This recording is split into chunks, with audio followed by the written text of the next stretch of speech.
edition of Halftime Chat. I know we were due to start at 10, but the technology is wonderful in some ways. In some ways, it can be a challenge, but we're finally here and we're grateful for you guys who have been waiting.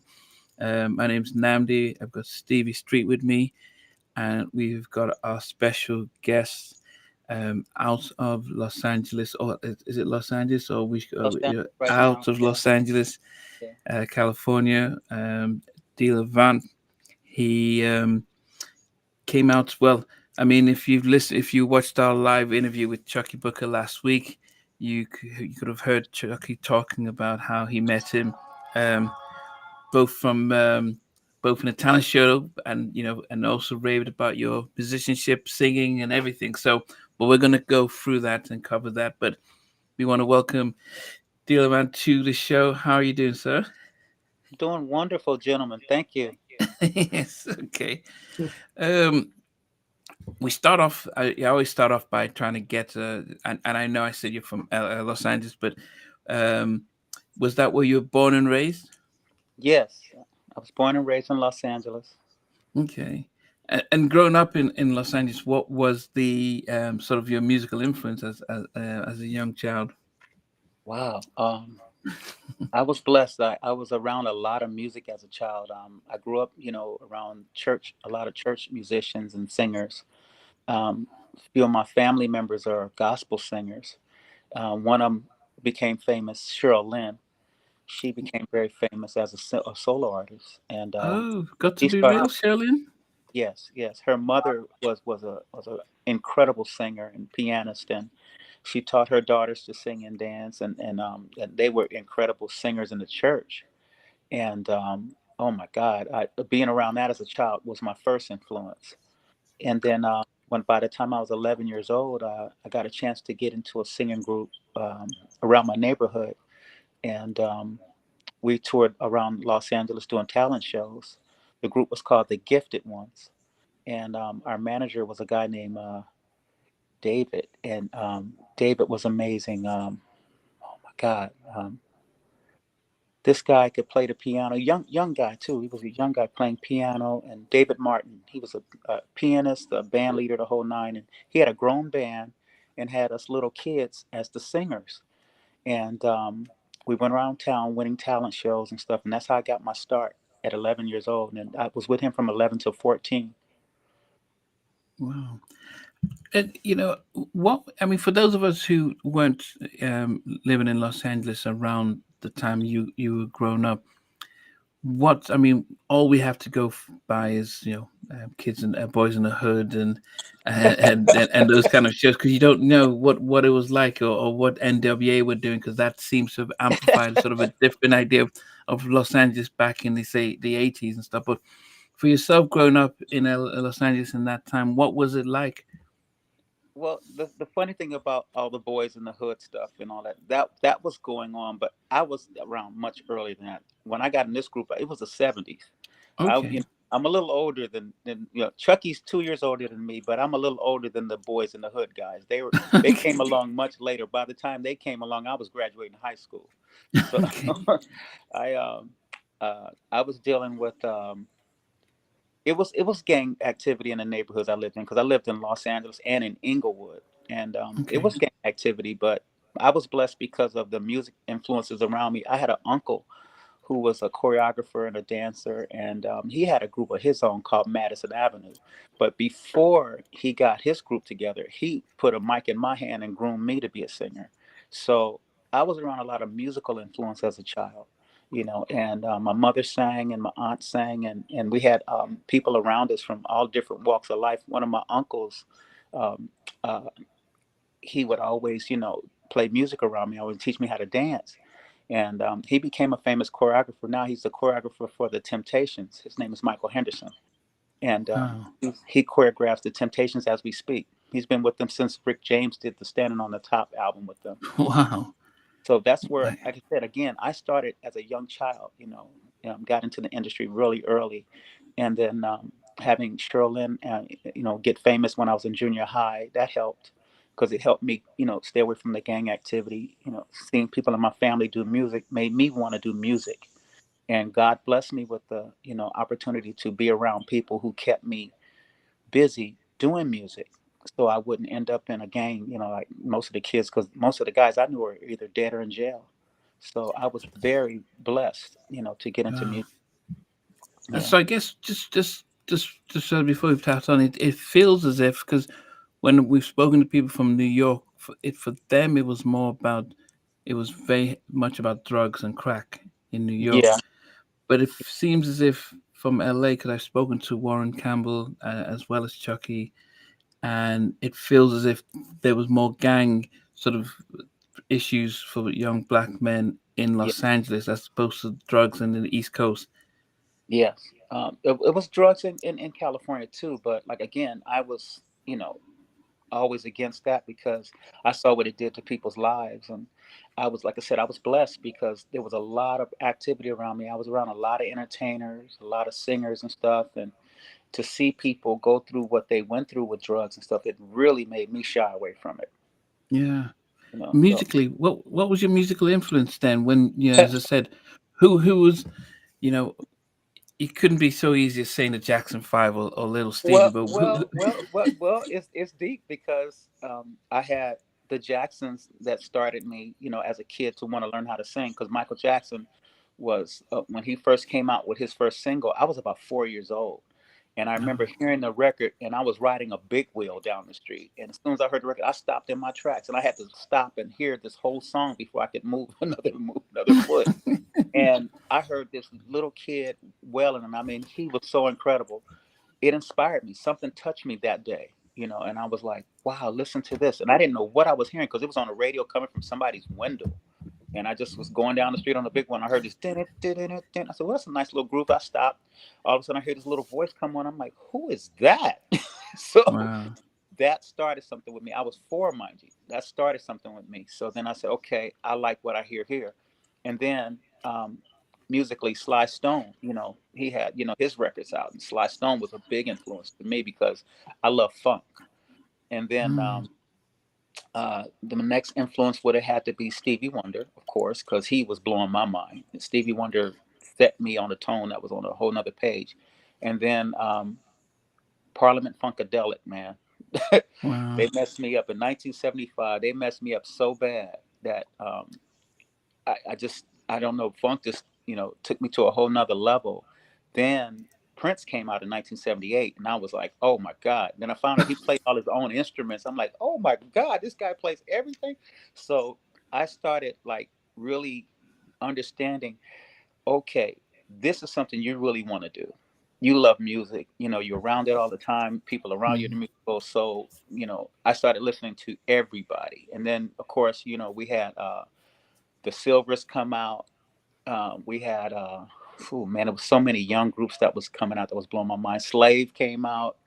Um, Larry Graham had his thing going on. And again, funk music, to me, I gravitated towards funk more than anything, even though okay, my career has been mainly pop. I mean, when you hear my records, you say he's a pop artist. No, I actually am a funkster, but my record labels wouldn't let me record funk. wow. Did you get into then learning to play instruments? Because Chucky says you want an amazing bass player, especially, and keyboards, especially doing the Isley Brothers tour. But did you specialize in any particular instrument? Well, I started off as a drummer when I was 7, and the Ohio Players were a big influence on that because Diamond was just doing all these just incredible roles. So I listened to him as a little kid, and then eventually I became a drummer for my church. And from there, I started, gravitating to the bass too. At age 13, I gravitated to the bass. I don't know why I love bass so much, but bass became my axe. And just so happens, me and Chucky are both left-handed bassists, so that was like Okay. really wild. I play upside down like he does. And the first bass I ever played was a Paul McCartney bass, one of those box basses. And from there, like I said, Prince came out, and I heard these synthesizers. So between the bass and the drums and the synthesizers, I was like, I got to learn how to play keyboards. So I started playing keyboards, and by the time I was 16, I was starting to do sessions. And my first big break. was when I was on Different Strokes with Janet Jackson. I was playing bass on the show with her. Wow. Yeah, so that was my Oh, introduction to Hollywood. You're gonna be on TV with Janet Jackson. I'm like, oh wow, deep. And it was amazing because she was one of the kindest people I've ever met. And she was very humble and a very beautiful spirit. And I want to thank her for the opportunity because you don't get to meet a lot of the people that you idolize growing up. But in this industry, if you get blessed with the right opportunity, you get to meet everybody. And I got blessed to meet everybody. Wow. So I did the Different Strokes episode, and then like a week or so later, I get a call from Kerry Gordy, who was actually on the show with me playing piano, asked me to come to Motown to do a recording session, and I came to do the recording session, and he had me singing background, but I had my aunt with me, Audrey Madison. And Audrey Madison and I sang backgrounds on this track, and we didn't know what it was for. The guys just told us it was somebody's demo or whatever. Come to find out, it was a Jermaine Jackson record later on. Wow. And I'm singing all these ad libs and all this other stuff on this record. And the song came out and it was a hit for him, but nobody even knew I was on it because I didn't get no credit. So me and my aunt got no credit on it, but we sang backgrounds on a song called Very Special Part for Jermaine Jackson. So if you Wow. ever hear a very special part, that's me doing it.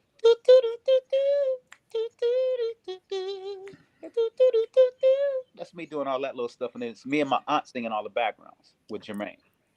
wow, goodness. So that's 16. That was at 16. So, and I also got blessed to start being a bass musician. I was playing jazz at 16, and I couldn't read.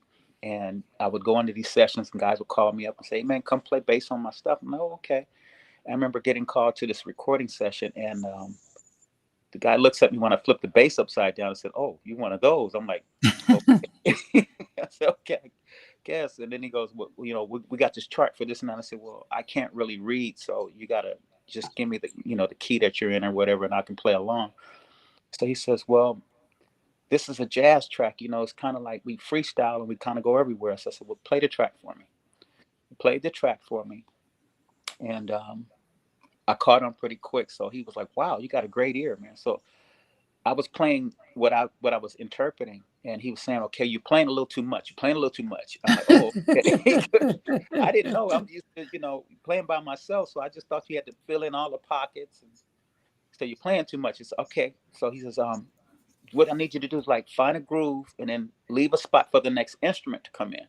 I said, "Oh, okay." So kind of guide me. So he kind of showed me how to be on a record as an accompaniment versus just being a soloist. So Okay.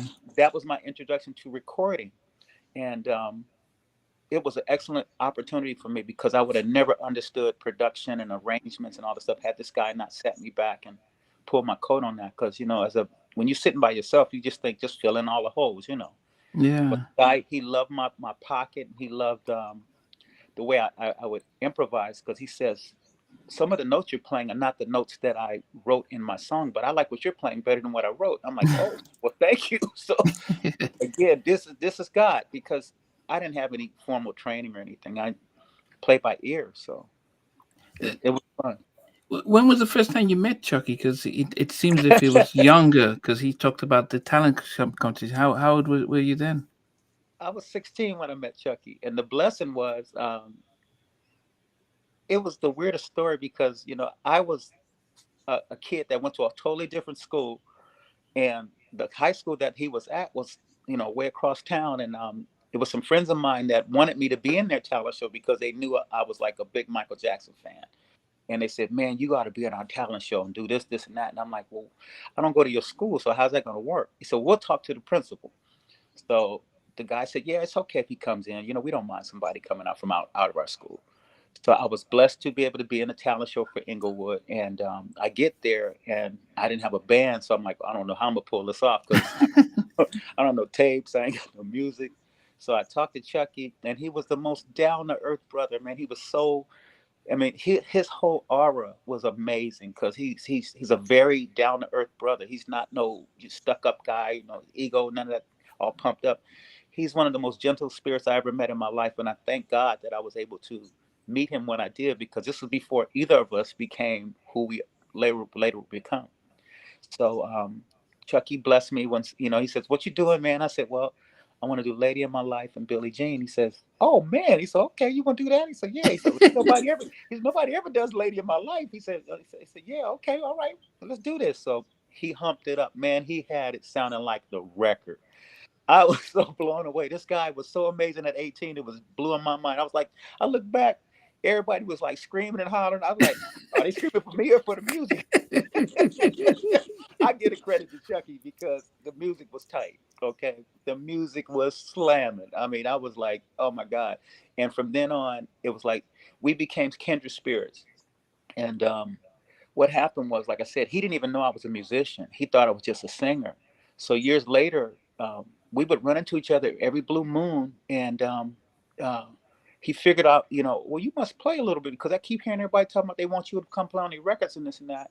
And all my friends kept telling me about him, and I said, I already met this guy. I said, I know the man. I've already met him, but we kind of like hadn't seen each other in a couple years. So couple years later, we run into each other, and he's producing all these different artists on this KMA Records or something like that, or no, Jam Power, Jam Power. He was working with Jam Power, and one of my friends that was a drummer would hang out with him in the studio and record drum beats. And he would bring them to me, and I said, "Man, where that drum beat come from?" He said, "Man, Chucky did this, man." I said, "Well, can I use that drum beat?" They would let me use some of the little drum beats, and I create my little demos and stuff. So Chucky don't even know he helped me write songs back in the day. He He was will helping me now. create. Yeah, he was helping me create songs, and again, I gotta thank God for him because he's like the brother I never had. And he's just an incredible person, man. I love him dearly, man, and he actually blessed me with a lot of projects in the near future, and I did not even know right away. It's like people came to me later and said, "You know how you got this gig, right?" I'm like, "What?" He said, "Oh, you got this gig through Chucky." I'm like, "What?" So Are you he kidding me? always looked out for me. Again, as a matter of fact, he gave me my first left-handed guitar. He gave me my Wow. very first left-handed guitar, and I loved that guitar. And I took it to a luthier, and had him add all these new pickups and wire, the noiseless pickups and all that. And I went to do a recording session one day, and somebody stole my guitar. I was crushed. I Wow. was crushed. But getting back to the other stuff, what happened was I eventually got called to do a bunch of recording sessions for people. And in one of the sessions, somebody said, "Hey man, you sound good enough to do your own record. Why don't you, try to get a record deal or something?" And I said, "Well, I don't know who to talk to." Well, at my church, there was a lady named Narvelin Hunt who worked for Polygram. And she offered me and one of my friends a chance to go in the studio and record a demo. And she put the money up and everything and told us, what studio, to go at and everything. And we call ourselves going to the studio to record the record. I show up to the studio, and the guy I was working with decided he was going to go in an hour earlier than I got there, record something else, and then he was leaving when I was pulling up. And I'm like, where are you going? He says, "Well, I've already recorded something." I'm like, "Well, weren't we supposed to record this record that she wanted?" And he spent the money, so there was nothing for me to do but go back home. So I didn't get that record deal thanks to this guy.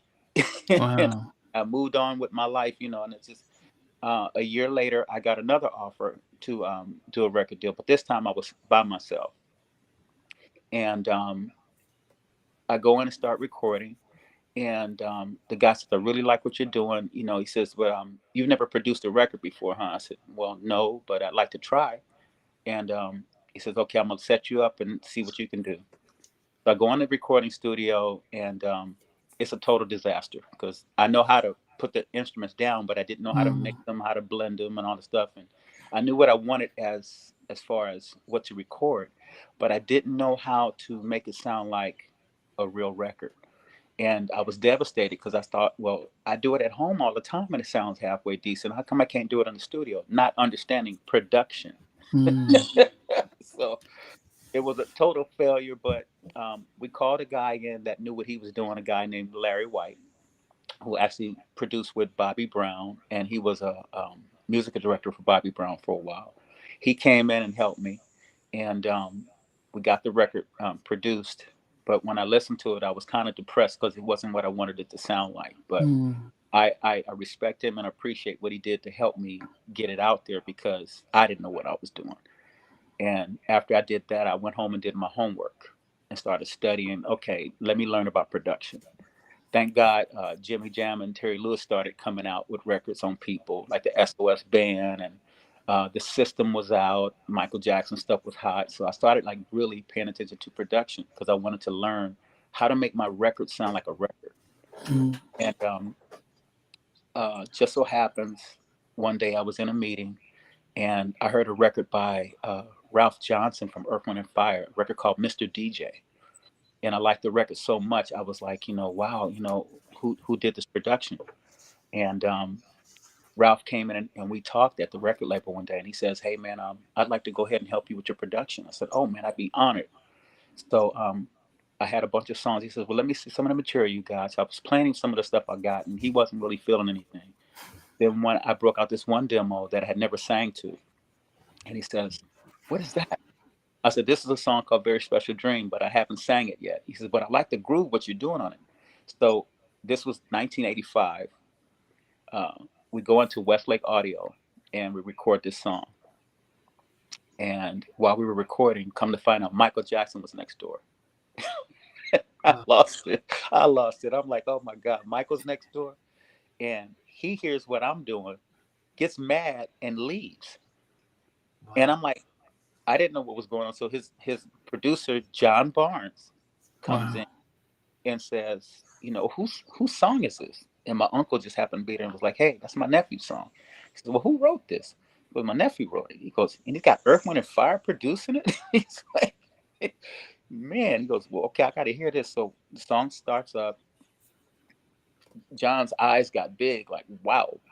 And then next thing I know, he leaves. So later on in the session, he pulls me to the side and goes, hey, man, so you wrote that song? I said, yeah, I wrote this song. He goes, well, yeah, I'm working with Michael Jackson right now. I'm like, oh my God, where is he? He goes, he just left. I'm like, oh wow. He goes, yeah, man, he heard your song and he got mad at me. So how come I don't have a song like that? And he left. And I'm like, oh my God. Had I known, I'd have gave him the damn song. Let Michael record my song. Ooh, I would have been honored. I would have been honored.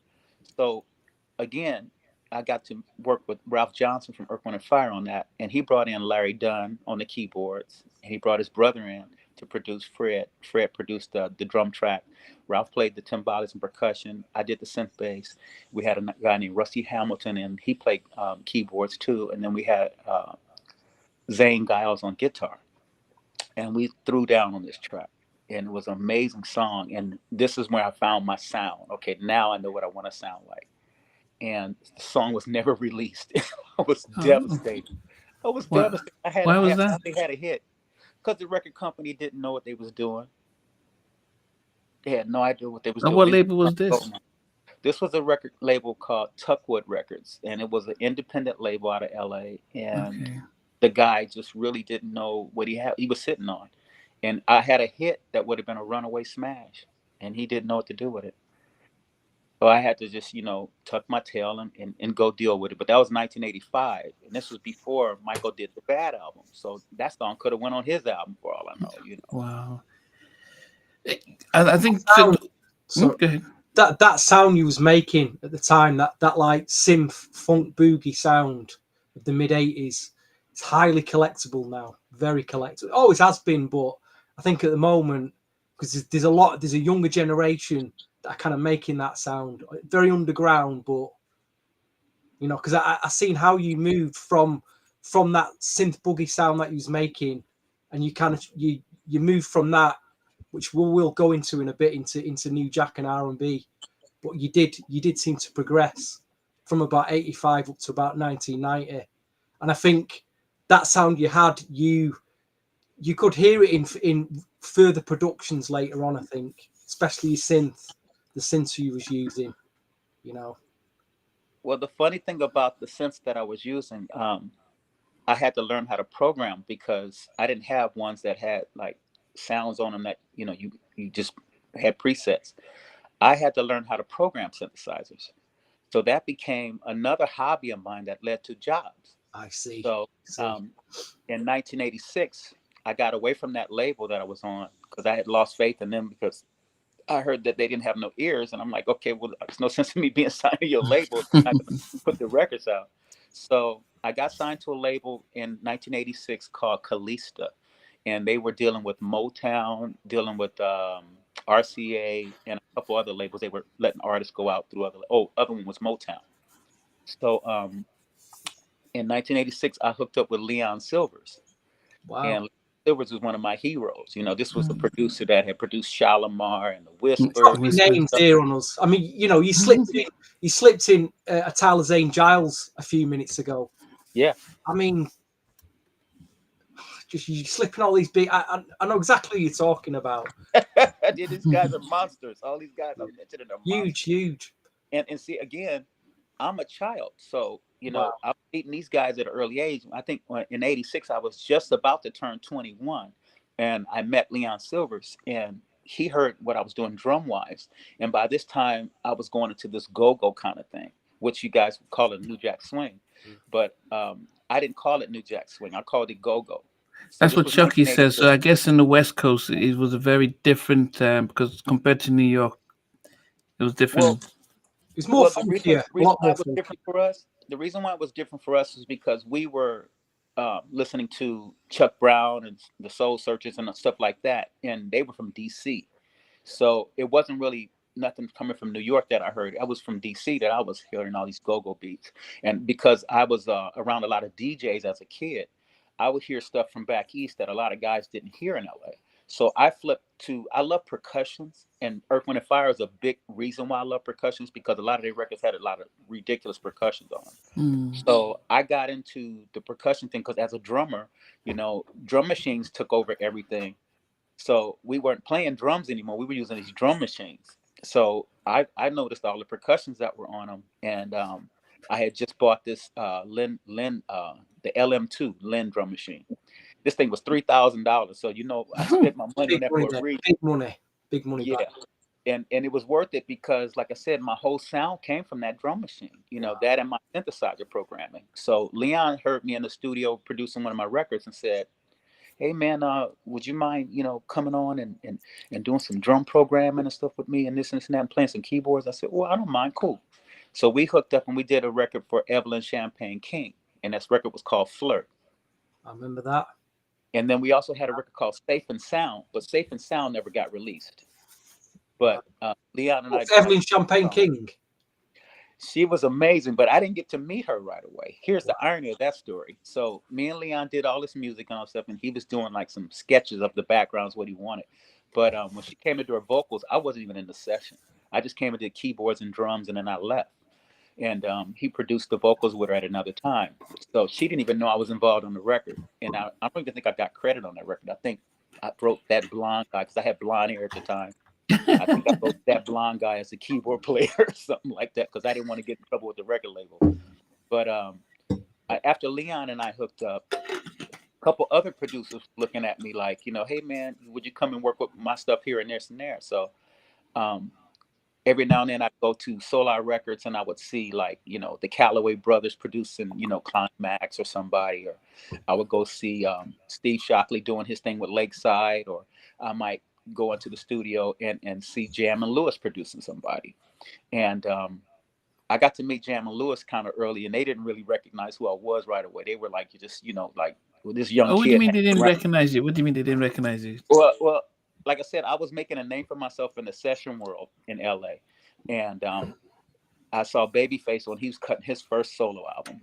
And I was seeing Jam and Lewis when they were producing like Sherelle and other people. And just so happened one time I ran into them in the studio. They were doing Johnny Gill's record, and they were doing Okay. Rub You the Right Way. And when they were doing Rub You the Right Way, I was invited to the studio to hear the mix. And I get there and they said, we want you to hear something. I'm like, okay, cool. They put this song on, man, and I was floored. I'm like, oh my God, Rub You the Right Way just knocked me off my socks. And I said, okay, I got a record coming out, you know, a little time soon. The record called Itchin In My Pants. Y'all get ready for it. You know, I was trying to tell them. And they said, we got a surprise for you. I said, what? He said, we want you to listen to this record. Pick us 3 singles, and then, you know, tell us what you think. I said, cool. So they gave me this cassette. They said, take it in the other room, listen to the whole album, and then pick 3 singles. I go in the room and I turn on this cassette. Lo and behold, it was the Belle Biv DeVoe project. Wow. They had me listen to the whole album. They said, you pick 3 singles. So I picked Poison, of course, because that was the smash. Spider-Man and Freeze they just tore that out the frame. And then Do Me Baby and another song I picked. And they said, well, pick one of the ballads. And I said, okay. So I picked When Will I See You Smile Again. So MCA released them in the order that I picked them in. And they said, we got another surprise for you. I said, what? They said, we want you to do the remix on Poison. I said, oh, okay. So I took that song in the studio with Lil Silas, and I went and bought all these new samples and all these keyboard sounds and stuff, and I went in the studio and went crazy on this song. I got it done in one night. Lil came in, he went to a club partying, and he came in later that night and was like, you got it all done? I said, well, I did what I could. He listened to it. He said, oh, this is ready to mix. I said, all right, cool. So he goes, well, let's go put some background vocals on real quick. I said, they don't need nothing else. They got everything. He said, no, we got to put some dogs on there. I said, oh, okay. So we went in there doing some barking. So that's me and Lil Silas doing Roo. If you hit a record, that's me and Lil Silas in the background. And it came out. The remix came out. The funny thing is they used that as the first single. I wasn't expecting it to be the first single. I thought it was going to be like a remix for the clubs, but they said no, they released that as the single. And I was so thankful because I was honored to be a part of that project, because that was the big project and I had no idea how big that record would be out of the New Edition camp.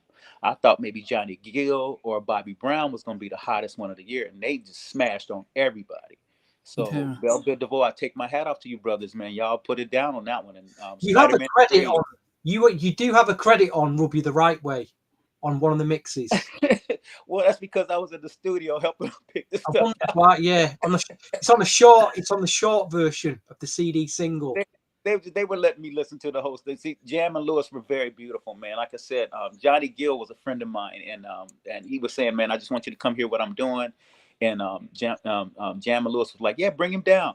So, like I said, I got there, and they gave me a cassette of the whole, all the mixes that night too. So I still have that in my treasure, So, but So- you've jumped a few years there, because when you was talking about Tuckwood Records, there was a couple of records that were released.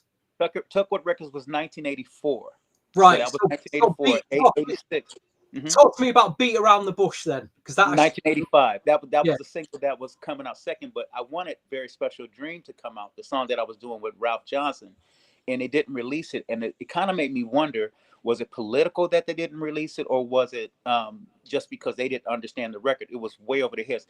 I went from sounding like so to sounding incredible. Ralph Johnson made me find my sound. He produced the classic D'LaVance record that nobody ever got to hear. And I was just looking forward to seeing that record come out and blow me up. And Beat Around the Bush was lame compared to Very Special Dream, but Beat Around the Bush was me still learning my sound and doing what I was doing. And I enjoyed the creativity of what I was trying to do, but I hadn't learned my sound yet. Very Special Dream, I found my sound. Just as before we go on, I just want to shout out to John who helped set this up. Big John, my dude. And now this is the funny story about John. So everybody knows John from Troop, but John's been in my life since he was 4 years old. Are you serious? That's why I said big bro. Troop, made him before Chucky, made him before everybody. That's my baby brother. I've been knowing him since I was a little kid. And I met him, he was only 4 years old. Got much love for John.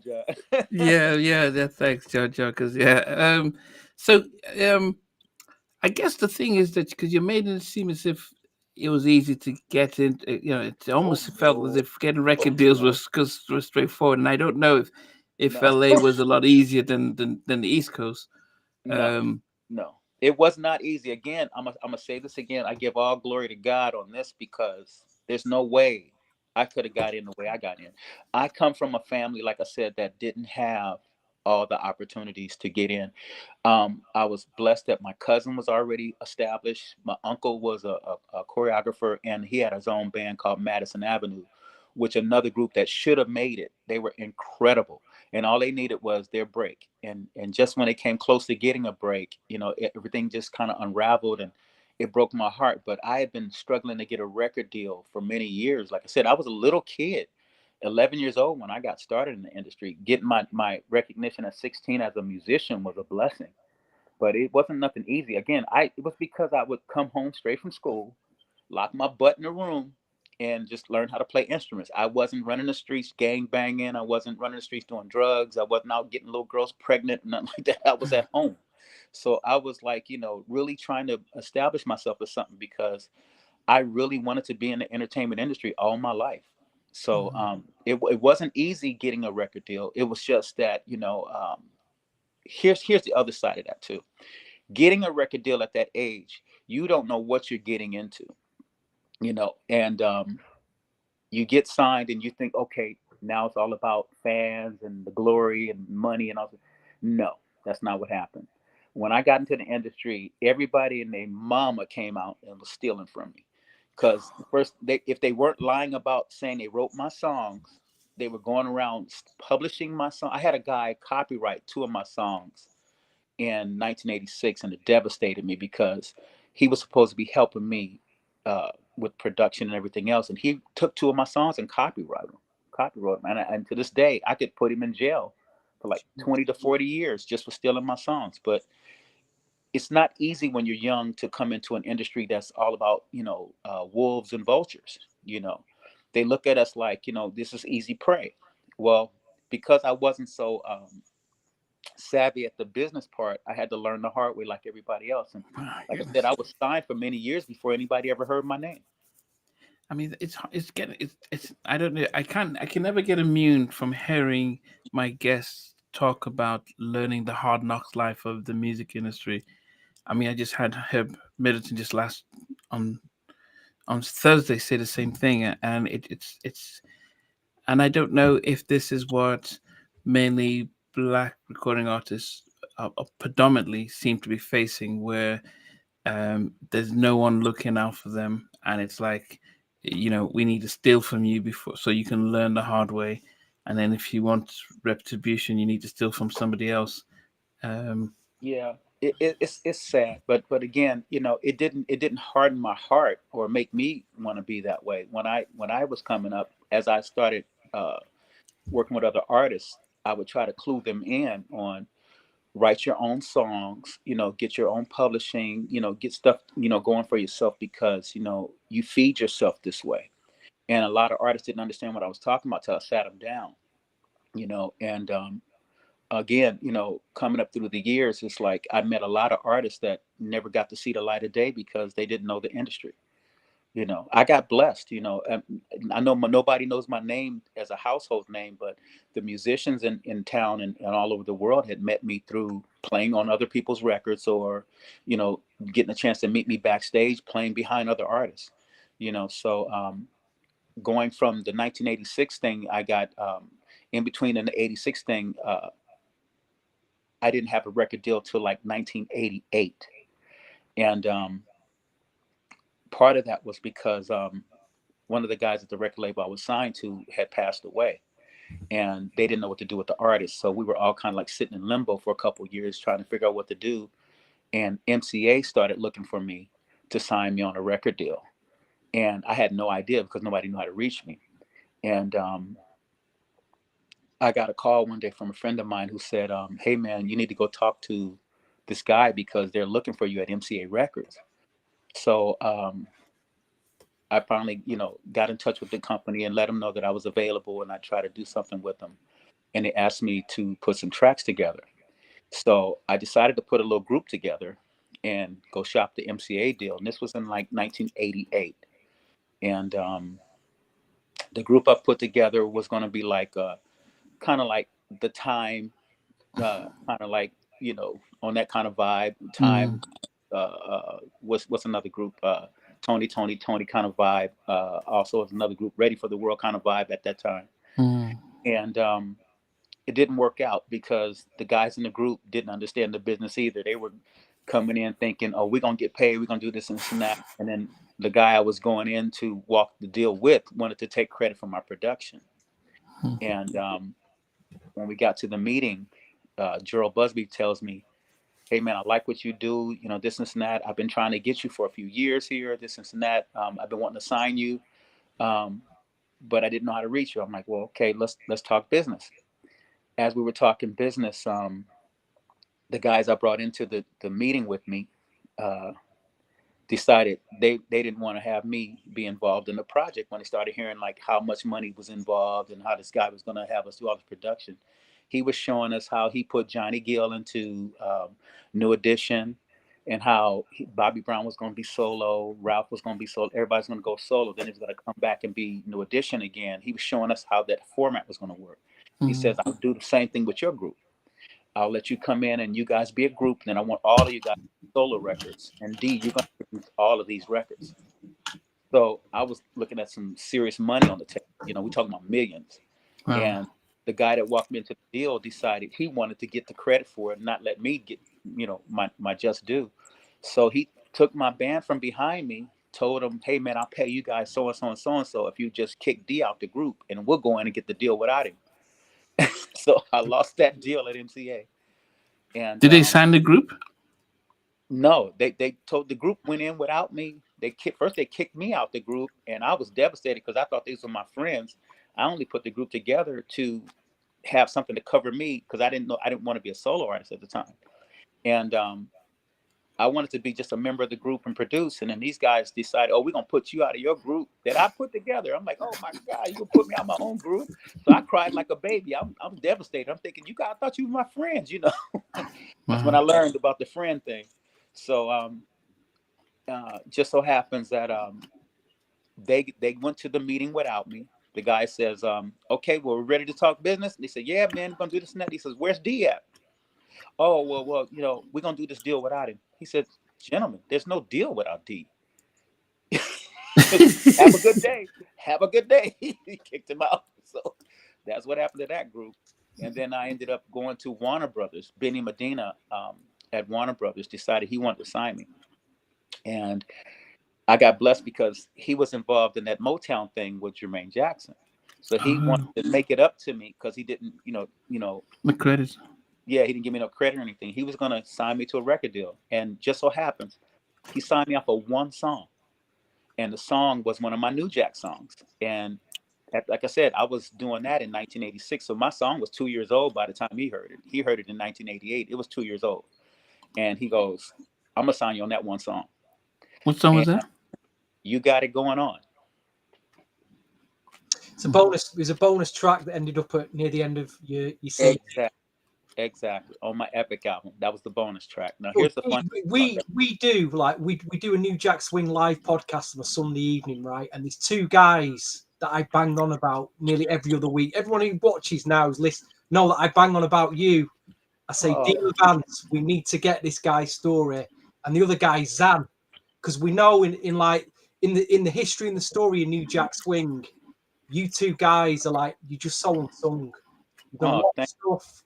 You had your own sound, and we just didn't know where you were really. We just like really needed your story. Well, here's the irony of that. Like I said, this was in 1986 when I came up with that sound, and I was in between deals because like one of the guys died at the label, and then like I said, I tried to do the MCA thing, and that didn't work out. And just so happens, as I'm getting my deal, this song called "Groove Me" came out by Guy. And I was like, wow, that sounds like some stuff I would do. And just so happens, it was this guy, Teddy Riley. Now, the weirdest thing, I had heard his name before when I was 18 years old. And it just so happens, he and I were supposed to be paired up to be in a group called Kids at Work over at Motown. And it never happened. But me and Teddy would have met when we was 18. Unbelievable. And it was this weirdest thing because we didn't meet till a couple years later. But and the funny thing about it, I met Guy at the BRE in like 1988, right when they dropped "Groove Me," and I was tripping because I'm like, this sounds like some stuff I would do. And Teddy didn't know me from Adam. I didn't know him from Adam because we didn't get a chance to do this meeting. We were going to get signed to Motown as Kids at Work, but this guy named Gene Griffin that called he was talking too fast, and I don't do fast talkers. They scare me because when people talk too fast when they're doing business, they're usually up to no good. So he kind of scared me, and I thank God that I walked away from that one. But I would have got to meet Teddy all those years earlier. But he and I ended up formally meeting many years later. But the blessing was is I heard what I was doing out there, and I said, well, at least my music is gonna still work. Because in '88, I thought the record was old. And I'm like, ain't nobody gonna hear this stuff now. They're gonna want to hear something else. And then Teddy came out with Groove Me, and it felt like it saved me. I'm like, okay, now maybe I can still put these records out, because I had a bunch of, go-go records that I called them. They call them New Jack Swing now. So Yeah, but I mean, I guess talk about to us about the difference between, because it seems as if, because we've interviewed Mike C, and it feels as if the West Coast producers, yourself, Chucky, Mike C, had a very different. You weren't calling it New Jack, but you were calling it something different. Even when I interviewed the Good Girls, Shireen, they were saying no, we weren't doing New Jack, we were doing something different. So it right, feels as if there was Yeah, an but East Coast. The West Coast has been brought up on funk. The black communities yeah, over there, they'd all been brought up on funk, so that was reflected. It, Yeah, but it's same with, but same with synthesize and boogie, all comes yeah, out of the West, like West Coast, really. but does feel as if you guys did not take to the name of New Jack, almost as if, well, if we take that, we're almost saying, well, it started in New York before, and it was the same. We were just emulating what the East was doing. But for yourself, I mean, did you see New Jack being similar to what you guys were just doing, or was it a very distinct difference? well, again, no disrespect to Teddy Riley or any of those guys from the New Jack Swing thing. We just didn't call it that. It wasn't. We didn't have a name for it. We see, in our field, we don't name our music. We just try to do the best music we can do. We don't see it as, oh, this is funk, this is R&B, this is that. We just try to write good music. But you have And Minneapolis sound, so people were naming it as the Minneapolis sound, and that was another thing. See, now mind you, Prince was a big influence on my second album. And that was the album in '86 that nobody got to hear. I'm gonna start releasing some of these songs just to please the crowds, just to let people hear what I was doing, because some of it was New Jack, but some of it I had this Princey kind of edged on, because I was all over. I used my falsetto a lot when I was younger. I didn't start using my natural until I got to my 1986, 1988 period.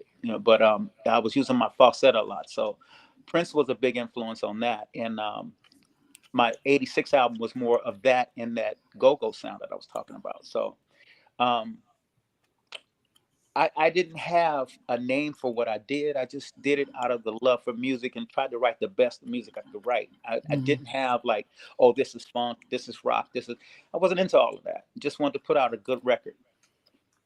I just from what I've seen over the years and just collecting music, the West Coast got labelled with funk and boogie in the '80s, and like yours, I think the sound you developed and what you learned, you were primed for as it got into New Jack Swing from '89 onwards. You were set, you were ready. Hmm.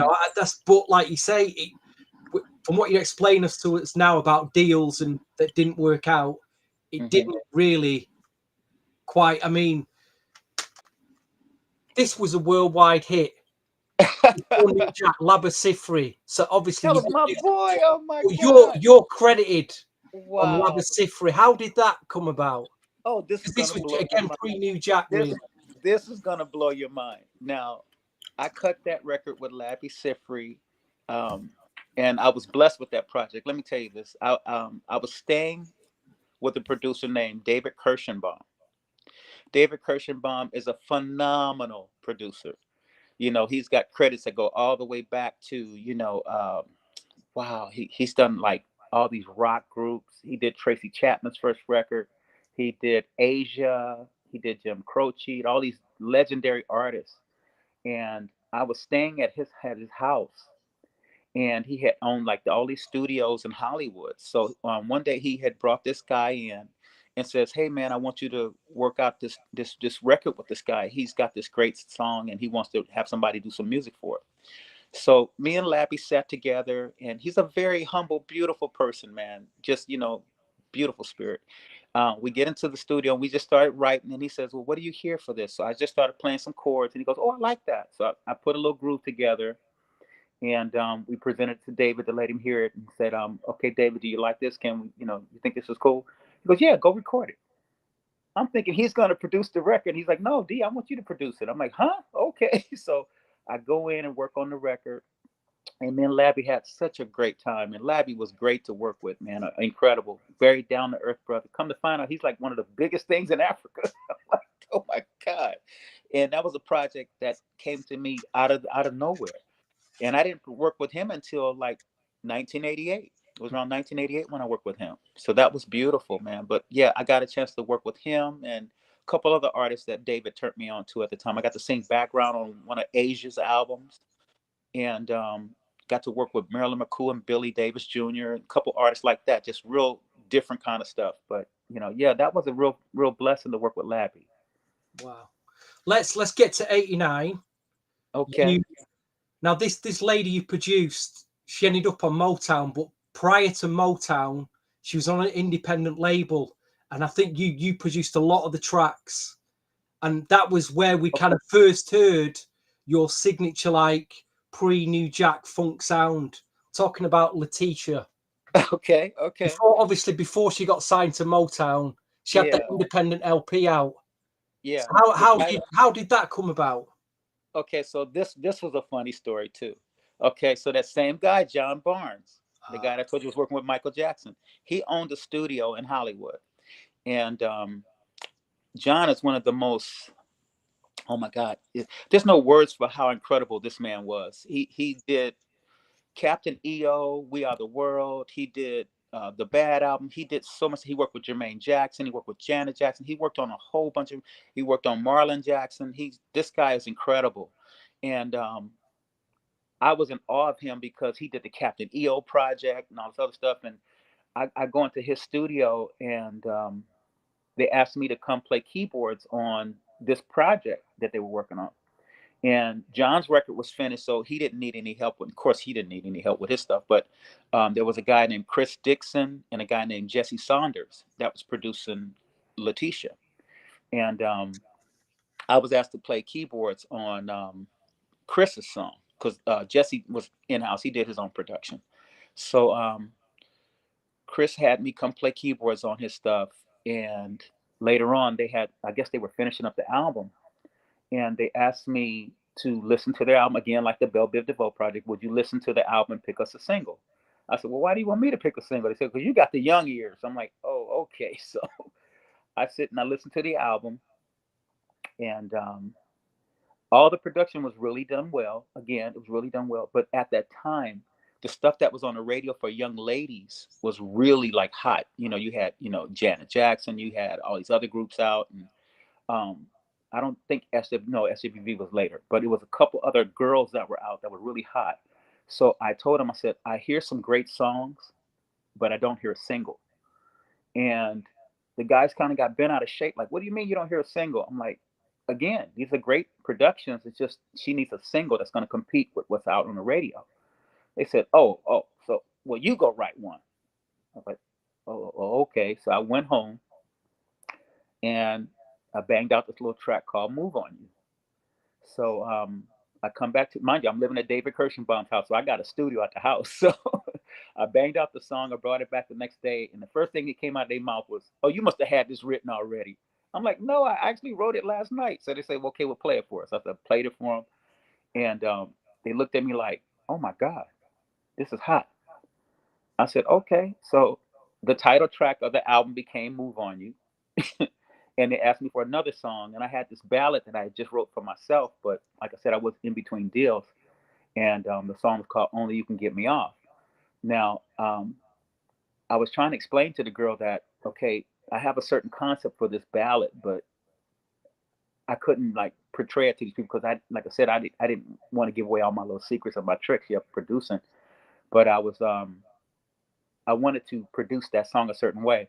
So I had her record the record, but I wasn't pleased with the mix on that song. I was really disappointed in Only You Can Get Me Off because I felt it could have been mixed the way I was hearing it in my head. So I just said, okay, I'll just redo it when I do my album because it was from my album in the first place. Yeah, I was So wondering what was going on there because, like you said, there's two versions of it, isn't there? There's your yeah, version and Letitia's. yeah, yeah. And the thing is my version is how the demo sounded. But when they mixed it, they took it to somebody else instead of letting me mix it. So it came out without them understanding what it sounded like, and they didn't know what to do with it. But the blessing was Letitia's record was hot. It became my first top 40 hit record in 1988. Her song came out in 88, Move On You. The next record came out in 89. And that was the Letitia project on Motown. I believe that was on Motown. But what happened was the very first record was done on her husband's label, which was called Rawson Records, and they were based out of Atlanta. And they were very kind to me, very open to my ideas and stuff because I was a different sound for what everybody heard. And just so happens that song became the record that made her career. And she had some other singles after that, but I wasn't very familiar with how they did. I know hers made it to the top 40 on Move On You. Well, for all the listeners, Letitia's that first album we're talking about, it's been made digital now. You can get it's on streaming. It came out last year because before that it was just only available on vinyl and cassette. It was so hard to get hold of. We're trying to get Letitia's story. I've reached out to her a few times, but she's always so busy. But Namdi, if you think about Pebbles' Girlfriend, 88, it could have been Letitia because Yeah. it had that, it was a big dance, funky R&B record. It's just that Pebbles was on MCA, Letitia was on an indie label. Right. We need a story because, like you say, she could sing, good-looking woman. She had the right sound. She had all the producers, tracks all the hottest producers.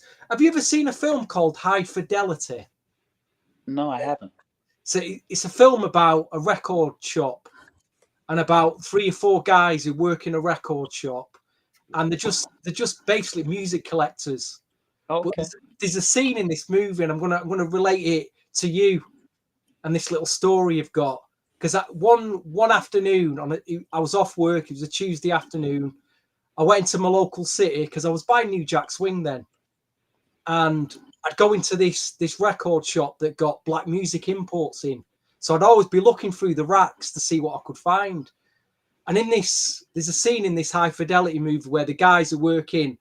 They know all the customers that come in, so they'll go, he's coming. Let me put this record in from now and watch what happens. So I walk into the shop and I'm just coming in, blah, blah, blah. And they must have seen me come in the shop. And they put this record on, and my head goes, I'm like, what's this? What's this? And all these other people are like, what's this? What's this? It's Itchin In My Pants, D'LaVance. Your album had just dropped. And I'm like, who is this? Who is this guy? Who is D'LaVance? And he puts the next track on, and I'm like, it was like Crash Bang Wallop, like Funky New Jack, the first half. Then you flip the out because I got the vinyl first before I got the CD, and then we flip the other side over, and we got No One Else Will Do, the first track. And I'm like, people are just like, and they only had one copy, and he looked at me and went, it's for Steve because he buys this sort of stuff. Got this, it's his sound, it's his, and and the thing was though, when I did get this album, there was no information about you. We obviously no internet, nothing. I think I saw a review, one album review have you heard a magazine called Blues and Soul? It used to come out in the UK, very established. Actually, I didn't see that. I didn't see that one. Yeah, I think they reviewed your album, but can we break? Obviously, tell us how you got signed to Epic, and can we break this album down? Can we talk about this album because I've lived with this for 30 years, D. Cherish this album. You just don't know how much to cherish this album. Well, thank you. First, let me say thank you because you have no idea what it means to me to know that I have fans that actually understood how much work went into that record. Now, when you hear that record, that's all me by myself. And the blessing is that that's when I knew how to write and create singles because, Michael Jackson has set a fire up under my butt when I heard Thriller. I'm like, you know what? This man is showing us how to do it. He saved the record industry in 1982 when he put Thriller out. So my thing was learn production So I listened to Quincy, I listened to Jam and Lewis, you know, I listened to Leon Silvers, I listened to the Calloway Brothers, I listened to Babyface and all these guys, and I studied. You know, production was my thing. So um, I want to thank you so much for just appreciating that album. A lot of work went into that album. And here's the funny part. When that album was released, it was already 3 years old. Wow, I had a feeling because when I listen to New Jack production, I can timestamp things. I can say that's 92, that's 89, that's 88, and I'm Right. listening to this in 90, thinking this doesn't sound like what's coming out now. I still like it. I still, you know, I think "Itchin In My Pants," even though you said you'd made that a couple of years earlier, Yeah. that probably sounded like that was bang on for 1990. I thought at the time.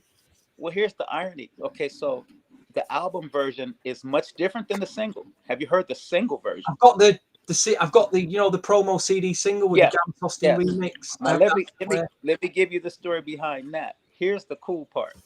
Okay, you know the guy that produced TLC? Which there's quite a few producers on that. Dallas Austin. Oh yes, yes. I got to take my hat off to my man, Dallas Austin. He took Itchin In My Pants. He gave it a new pair of drawers.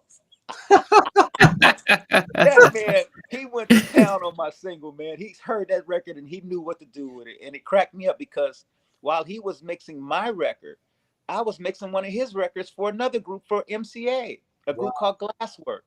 And I was mixing his record and he was mixing my record. He's in Atlanta, I'm in LA. So I get done, you know, and I hear my record. I call him up, say, hey man, I want to thank you for what you did. That's killer. He goes, man, I want to thank you for what you did with my record. I could not believe that Dallas and I were working on two different projects, and he got mine and I got his because we both did what we could on these records, and he loved what I did on his, and I really take my hat off from him again. Dallas Austin, I love you, brother. He jammed on my single. That single was so hot. They told me my single was hotter than Poison, and I freaked out. I'm like, wow, that's hotter than Poison, because Poison was the hottest thing I ever heard at that time. I'm like, Poison was killing it.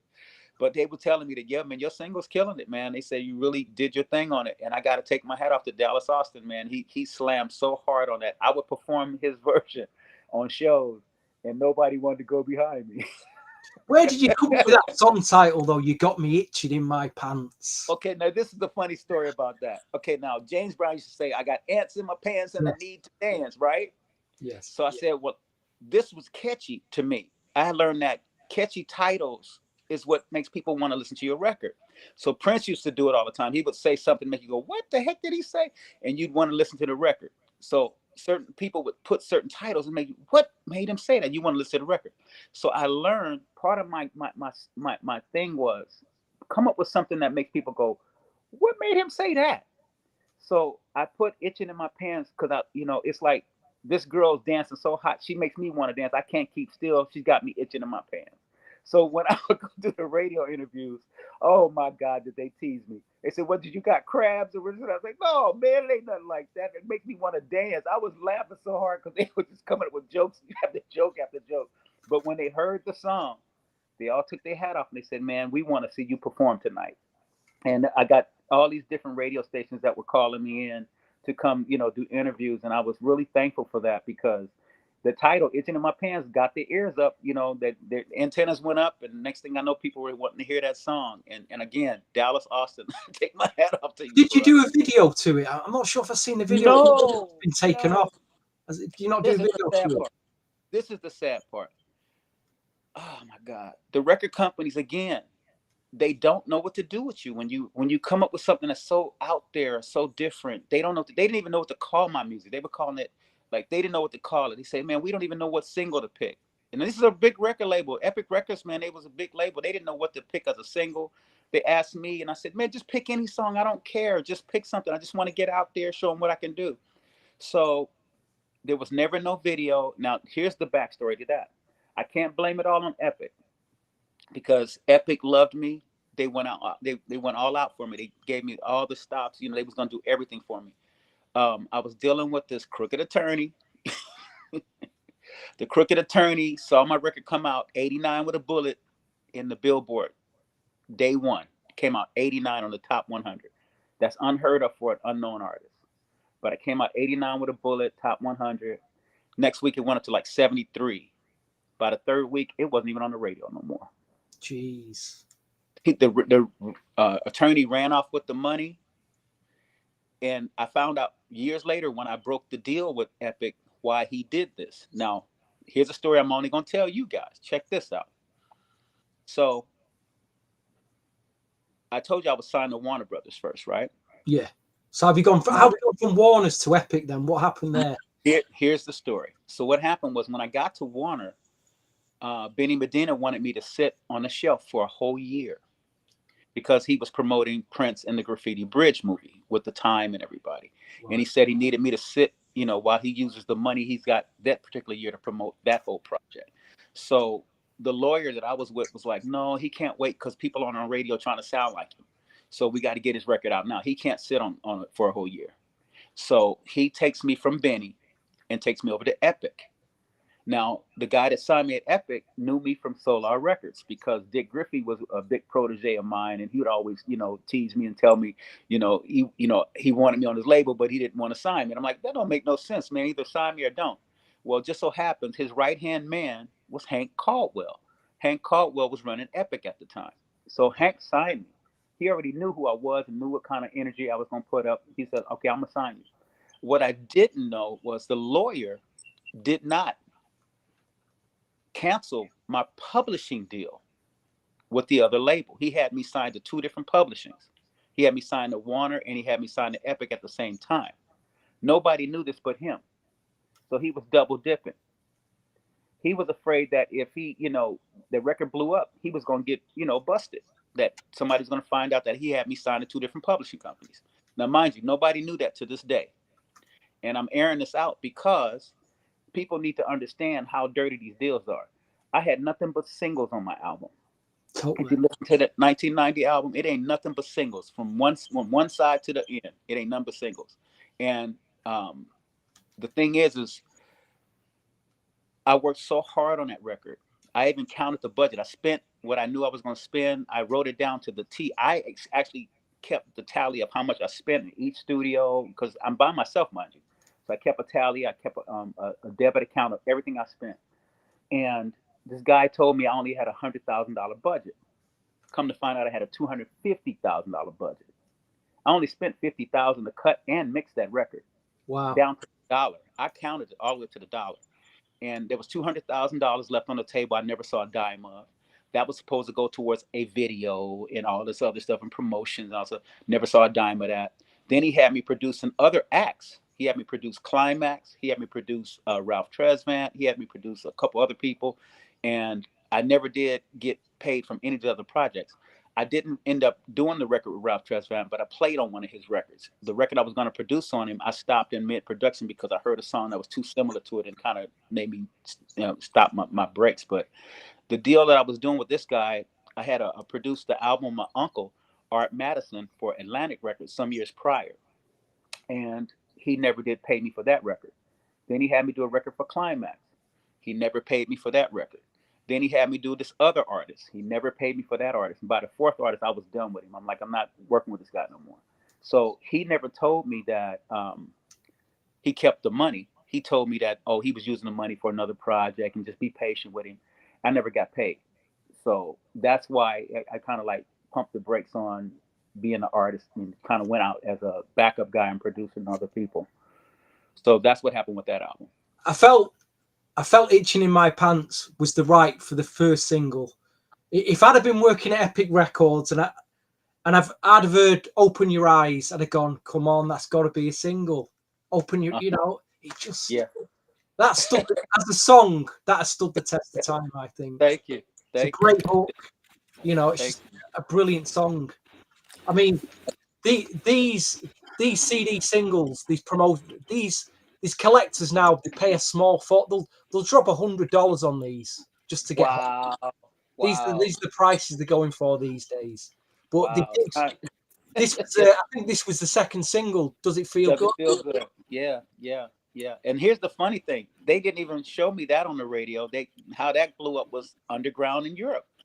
I got a phone call one day. Somebody said, "Man, your records are doing really well over in Europe." And I'm like, "What?" And I go over to Europe with the Isley Brothers, and my records were selling like crazy. People were bringing them to the show so I could sign them. I was so thankful. I was like, thank you, Lord. Because I mean, I didn't think nobody was hearing my music at all.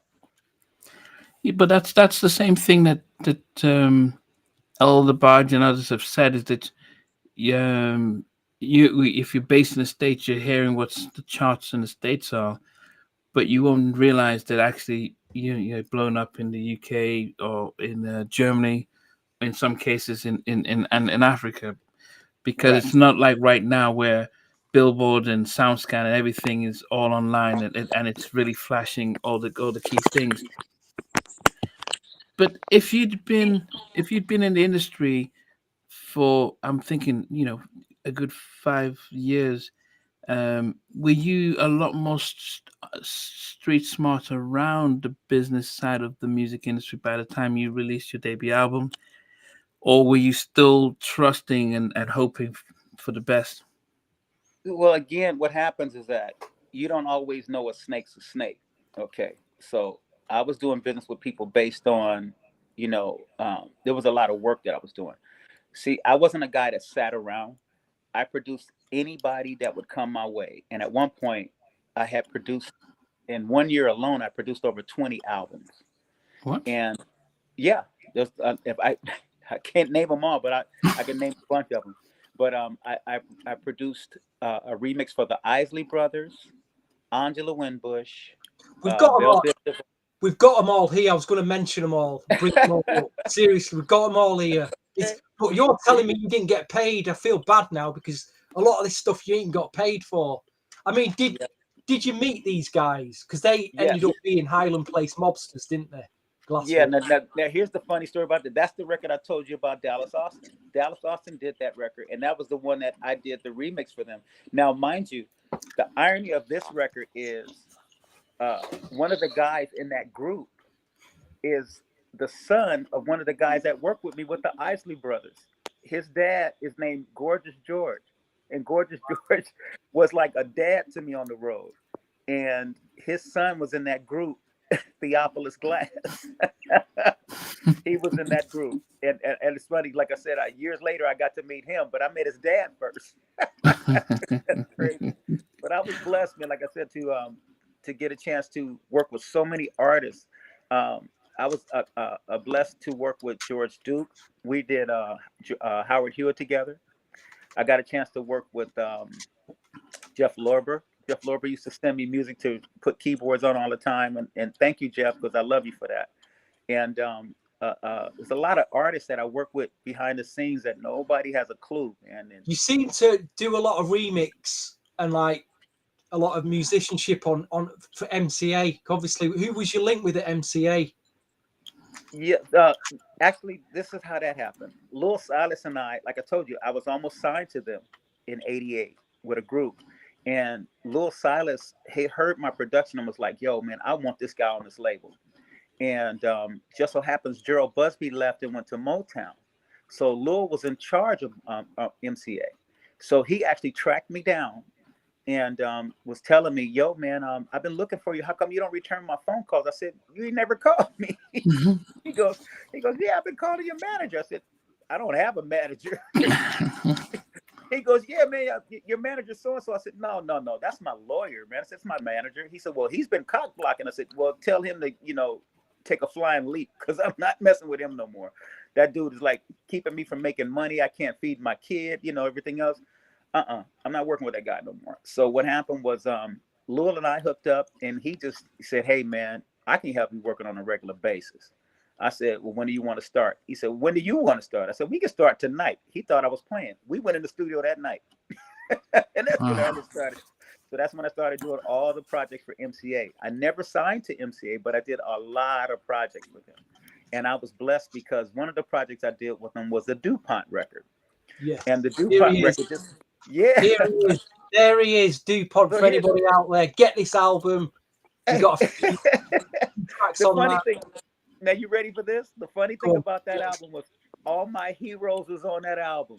We had Chucky Booker. Yep. We had Andre Simone, and we had The System, all producing this young man. And why And did I the was, album take off? You know, it's just like you say, it had the again, promotion, man. It was all about promotions at the time. And they had, see, MCA had an oversaturation of artists. So sometimes they Mm. didn't always get behind their projects like they should have. But they had so many artists. I did a lot of records for them. I did Stacy and Kimiko with Chucky again. And again, I didn't know Chucky was on that record. I didn't know yeah, Chucky was on Stacey and Tupac's Chemical. record. There they are. Then Yeah. I love this album. And are you ready for Absolutely love this? this album. Are you ready for this? I did the title track, and I also did the remix for Brian Lorenz song, Wait For Me. I did Wow. the remix for that. And Stacy and Kimiko were fun because they were very incredible singers and very sweet ladies, and they did a great job. We did records so fast. I don't even think I remember. I remember we knocked it out in one night or not. But they were really talented. But me and Chucky were always ended up on projects together.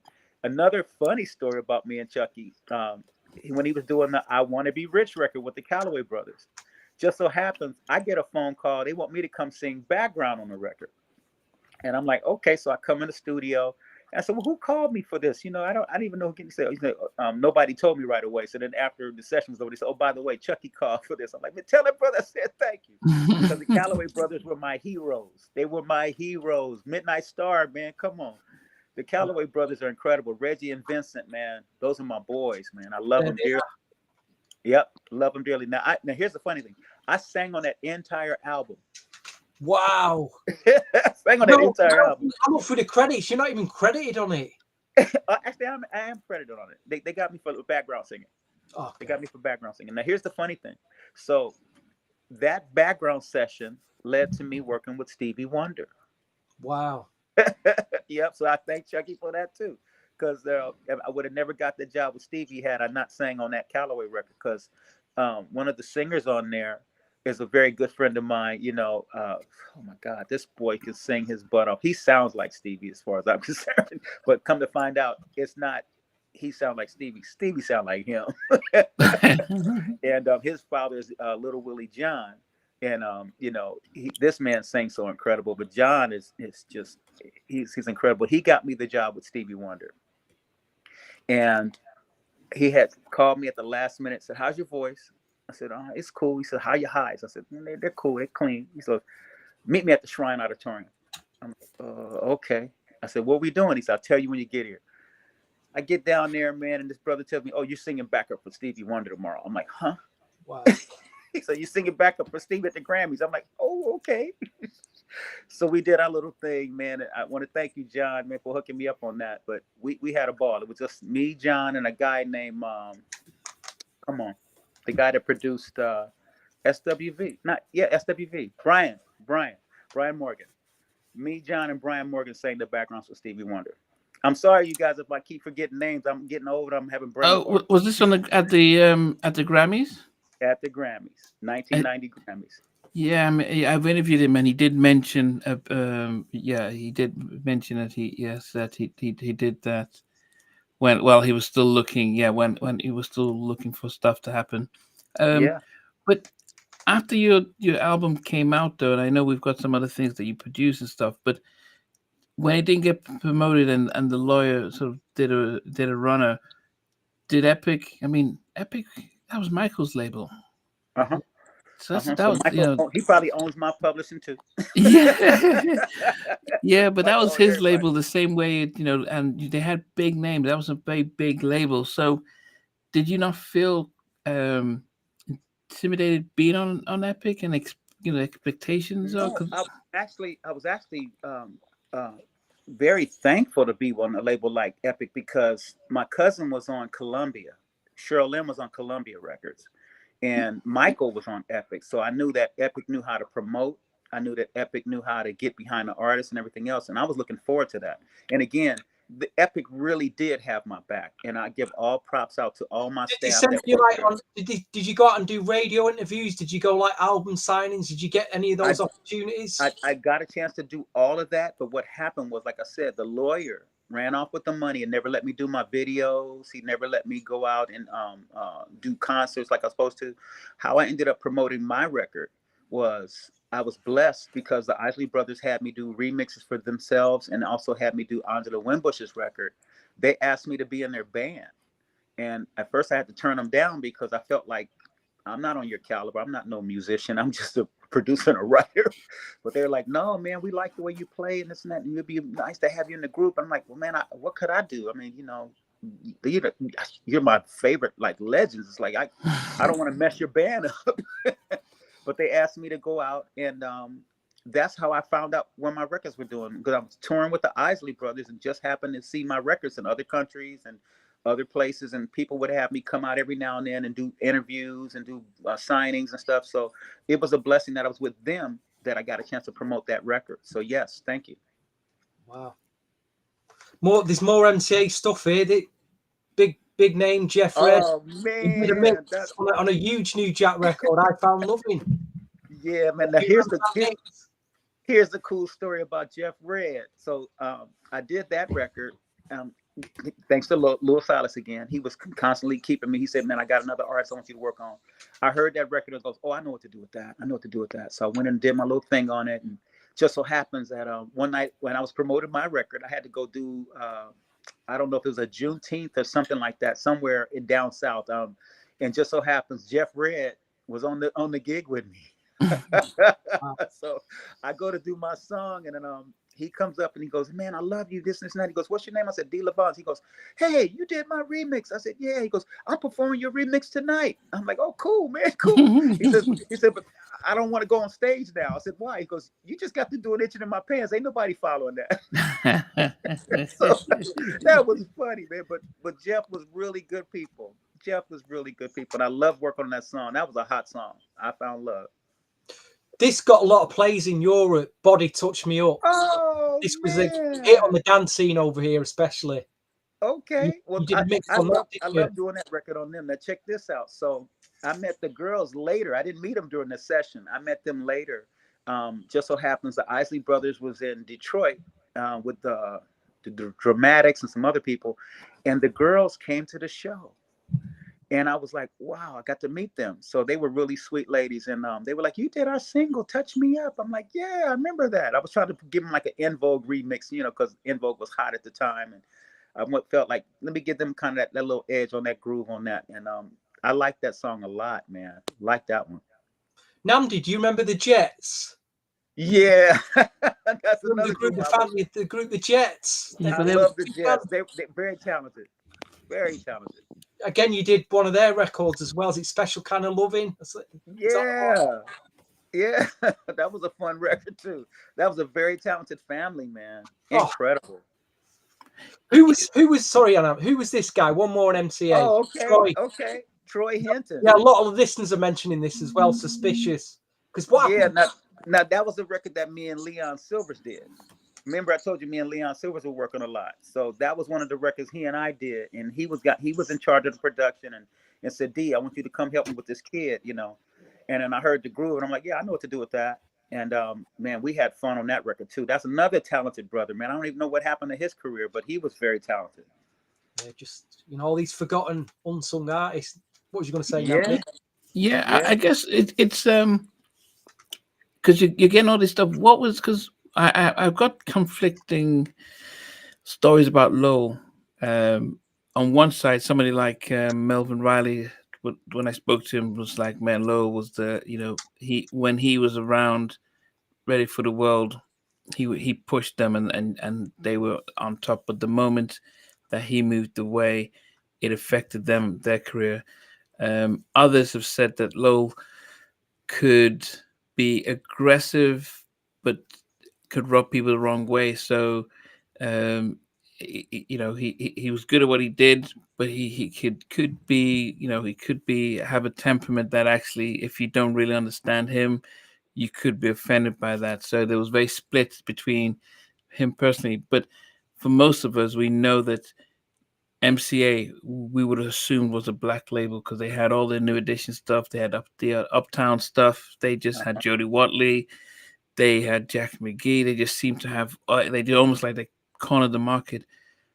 What can you say about Low? And he sadly passed away in the same way Jerry Busby. So we lost two big, powerful black executives in a short space of time. But what could you say about him? Okay, just like anybody else, people have shortcomings, but me and Lil, we understood one another. We're both workaholics. And we'd rub each other wrong sometimes, but we knew how to talk to each other. And one thing people will learn quick about me, I don't take crap from nobody. I'm not the guy you want to run up on. As little as I am, I scare people because they know that I'm crazy.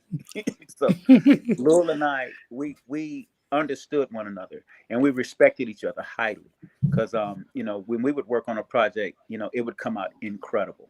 So he would always call me to work on all these different projects and stuff. And yeah, he would be difficult at times, but like I said, I understood him and I respected him, and he had an ear that was out of this world. He knew a hit when he heard one. I heard he So was the DJ. oh, he was a monster DJ. That's what made his ear so good. He was a hell of a DJ. So by the time he got to the record labels, he knew what to do with a record. And he could mix his butt off. But when you heard my name on a record and you see his name, that's me doing the work, not him. That was not. He did not do that. Anything you saw my name on, he did not do the work. I did the work. And hey, look, I'm sorry he ain't here to defend himself, but I'm gonna tell you like it is. When I did Poison, the only thing he added to that was the dog bark. Me and Peter Arata had already done the mix and got it ready. When he got there, he was hearing it finished. He just wanted to add something on it to make him sound good because he wasn't even there when I was in the studio that night. So it's He almost like wasn't even a there. Teddy Gene Griffin situation. Gene Griffin's putting his name on, and Teddy's doing the work. Oh, Really, that's so sad because Teddy Riley, he deserves every bit of what he's done. Teddy Riley works hard, okay? Teddy Riley is one of the most talented young producers I ever met and worked. I didn't get a chance to work with him directly, but he worked with me on the Letitia record. He actually did help me with the mixes on Move on You. Him and Timmy really. Register they did the mix on Move on You, and I took my hat off to that because they heard what I was hearing. And it wasn't far off from the mix I was doing that they actually did for Letitia that blew that record up. But Teddy, let's go to Teddy straight up. He was one of the guys I ended up, admiring as a young producer like myself, because, his sound and his creativity was unparalleled. Nobody out there sounded like Teddy. And it was I kind of got rubbed wrong when somebody tried to say I was trying to copy Teddy. I'm like, no, I No. got my own sound. No. I got my own sound. Trust me, you don't want to go where I go. I'm actually a funkster, you guys. Just to put it mildly. Let's talk about what's really going on. Okay, you heard of Parliament Funkadelic, right? Mm-hmm. Yeah. Well, there's remember the group? What are they called? The Brides of Funkenstein. Oh yeah. Well, I just happened to produce Dawn Silver, and her Yeah, I album was was going to mention her later on. You did an album for okay. 2000 on it. Yeah. Yeah. So the thing is that people don't know I come from actually a funk background, but none of the record labels would let me do funk. They always want to put me in an R&B or in a pop thing. That's why you always hear these ballads or something else because they wouldn't let me do my thing. And I tried to put a funk record out on Epic, and they shut it down. They straight shut it Wow. down, so it What never made deal the did album. you had with Epic though? Because you've recorded one album. Had you signed a one album deal? Was there any talks of a second album? What was going on? No. Actually, I signed a few record deal. It wasn't for one album. It was for a few records. What happened was I shut the deal down when I found out the guy ran off with the money. Okay. So I was gonna go in and cut a second album for Epic in 1991, and just as I was sitting down to talk to them, I mentioned to the guy that I never got paid from the first one. Like, where's the rest of my money? You told me whatever I didn't spend, I get to put in my pocket. And I said, if I had $100,000, I'm owed at least $50,000. I didn't know there was 200,000 still floating. Come to find out that the attorney had stolen the money. Wow. So I just, I told them I'm not cutting another record unless you put the money in my hand. And they said, well, the way the deal is set up, we got to go through him because he set it up as a associate label. You're not signed directly to us. I'm like, well, I'll tell you what, why don't I just leave and go on about my business, and then we'll go from there. I said, I love you guys. I respect you guys as a label. I thank you for what you have done, but I'm not going to cut another record just to, to fatten somebody else's pockets up. So that's how that deal ended. And I was sad because Epic was the best label. They treated me incredible. The staff was incredible. Everybody was really good on there. I had a great deal, and it was worth a lot of money to me. But like I said, the guy involved, he just messed it up for everybody. And it was sad because there was other groups I was supposed to produce, you know, on that label as well, and I just kind of like just shied away from it when I, you know, that guy didn't let me get my money. I mean, the question all us fans and collectors want to ask is whether you want to answer this is have you got stuff that you recorded at that time that's in your vault somewhere that never come out? Did you have tracks for a second album that were never, you know? Oh. Yes, I had tracks for 3 albums. Oh, it's crazy. And some of them I'm gonna slowly put out. I'm gonna slowly just creep a couple of them out here and there, just for the fans and just for people like yourselves. I'm gonna put them out just for saying thank you for just appreciating my music. I'm gonna put them out just for you guys. I mean, talking of funk, there was a big group called the Gap Band. They had a legendary lead singer. You did Charlie Wilson. Yes. I didn't realize I was going through your discography and thought, my God, you did Charlie Wilson as well. Yeah. Charlie Jam. I played bass on Charlie's Jam and Sprung. That's me on both of those songs playing bass. And here's the irony. So Charlie and I had met many years before that. I almost got signed to the record label he was signed to when I was a kid. Wow. And I shied away from it because the guy that was signing everybody, he just seemed real shady to me. So I wouldn't sign with him. I was scared to sign with him.